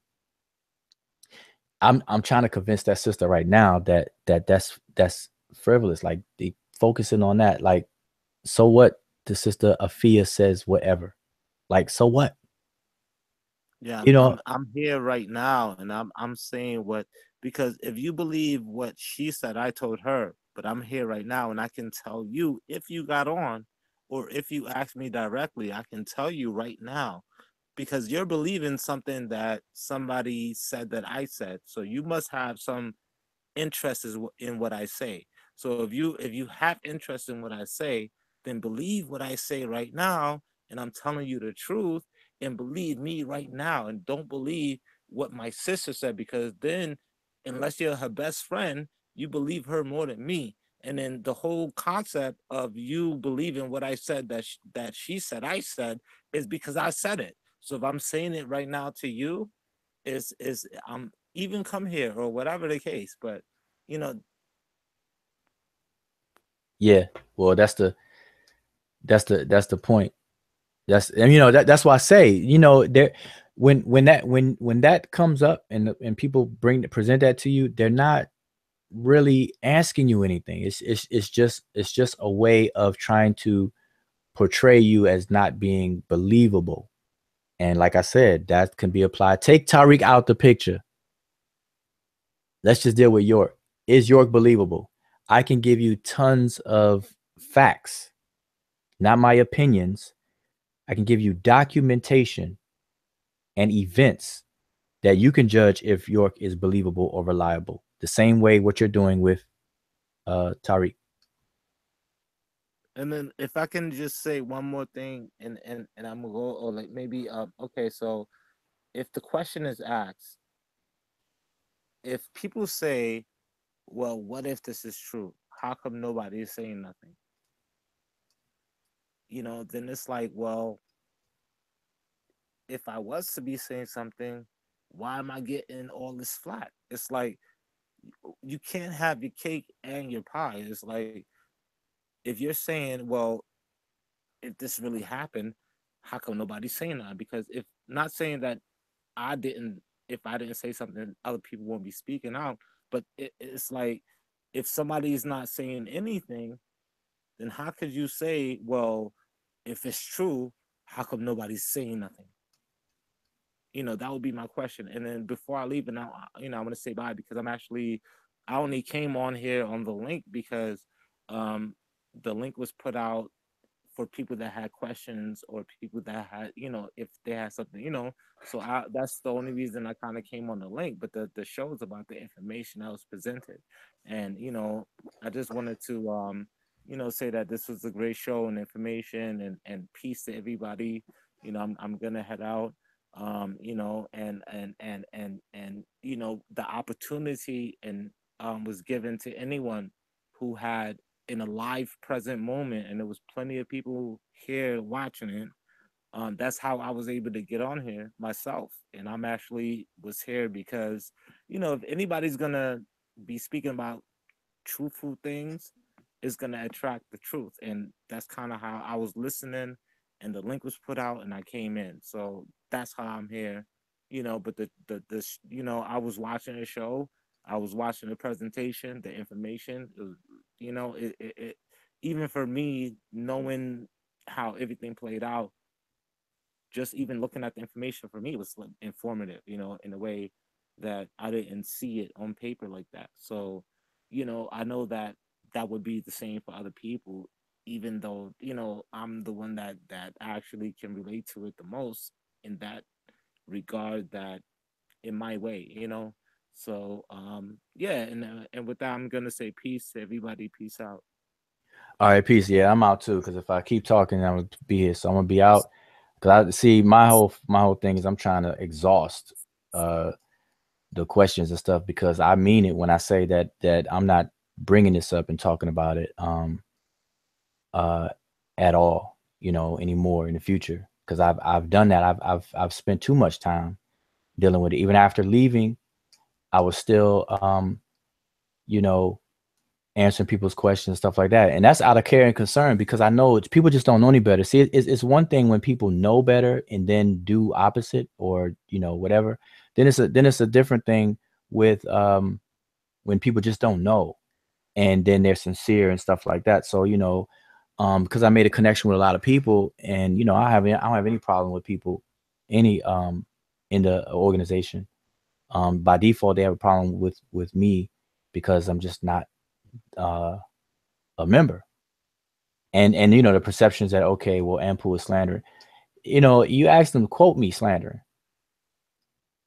and they can't. I've asked that. Quote me. What have I said? Oh, you know what you said. Like, yeah, I am me, so I know what I say, but I don't know what you mean by slandering or what I say. So won't you quote me or what you're talking about? I slandered, and they can't. Oh, well, you think Pop is guilty. Like, quote me saying that. They can't, because I've never to this day answer that question. No one will be able to dig up a audio, video, document, anything of me answering that question. Period. So that ain't it. So what is it? What is it really? It comes down to, okay, I'm not a Nuwaupian. No, I'm not. Haven't been for the past 8 years. So that's it. To me, Nuwaupu, I'm grateful for everything I learned and all of my experiences and things like that. But you move on. Just like Mosesism, Christism, and Mohammedism were schools to a Nuwaupian. Well, for me, Nuwaupianism or Nuwaupuism is a ism and a school. I went through it, grateful for whatever I learned and was able to utilize and things like that. The good, the bad, the ugly, the accurate, inaccurate, all of that, all the above. That's just it. So, Nefer, it's difficult. I don't know much about the case, and Dr. York has changed my life for the better. And if anyone was hurt, my heart goes out to them. Right. Yeah. See, that's fine. People can, people could change your life, and that's it. And like I said, just for the record, and this last thing, and I'm out, that I am not advocating people to quit the organization, pack it up, destroy it, none of that stuff. You don't hear me say that any of that stuff or whatsoever. I'm just sharing information. And for those people who really want to know, become a juror. This is what you got to get in your head. Say to yourself, let me be a juror. Let me be as a juror and look at everything and make up my own mind. Let me not be conditioned by one side or the other. Let me read everything. Let me deal with everything, and then let me make my mind up. Just like jurors do. That's what jurors do. So become a juror and look at everything. Then you make your own mind up. Then you won't need to ask anybody's opinion about anything, as if it matters. So anyway, I see somebody say, what I missed. Well, hey, we're about to be out. I'm about to be out. All right, so I'm gonna say peace, and may do another one of these with another major issue. May or may not. So this may be last time it's on recorded. I just wanted to talk about the Liberian issues. Any other major issues? People had questions about. I don't know if I feel that it's helpful, then yeah, I will build on it. Just tell people what happened, because I can give context to everything. No, not everything. I'm not gonna say everything. I give context to everything that I, was there for, whatever the case is, which was pretty much everything. What was done, why it was done, and everything like that, and chronological order, just like I did tonight. With the fact that I don't know if this is what people understand, because the topic, was the Liberian issue still, and so no, it's not 7 hours, it's 3 hours. We're only supposed to be on for an hour. But yeah, chronological order of things. At no time. Now, as far as the Nuwaupians watching right now, just ask yourself, do you have in your collection, do you know any other Nuwaupian has it in their collection, or does it ever even exist where York said on audio, video, books, or otherwise that he was working as an agent, officer, whatever, for the country of Liberia in a capacity of being a diplomat or consul general prior to 2004? Once you look into that, you'll find out the answer is no. I'm going to tell you what the answer is no. Then from there, ask yourself, why is that? And if that is the case, and since it is the case, what grounds are anybody would possibly even think to even pursue something like that from the beginning? Now, after the fact, in 2004, you can say and make claims, but it cannot be backed up. That's why everything and all the paperwork and stuff starts with 2004 dates on it. From the passport to the documents to the court, civil court over there in Monterrey, Monrovia, whatever, over there in the country, to over here, everything is 2004, 2004, 2004.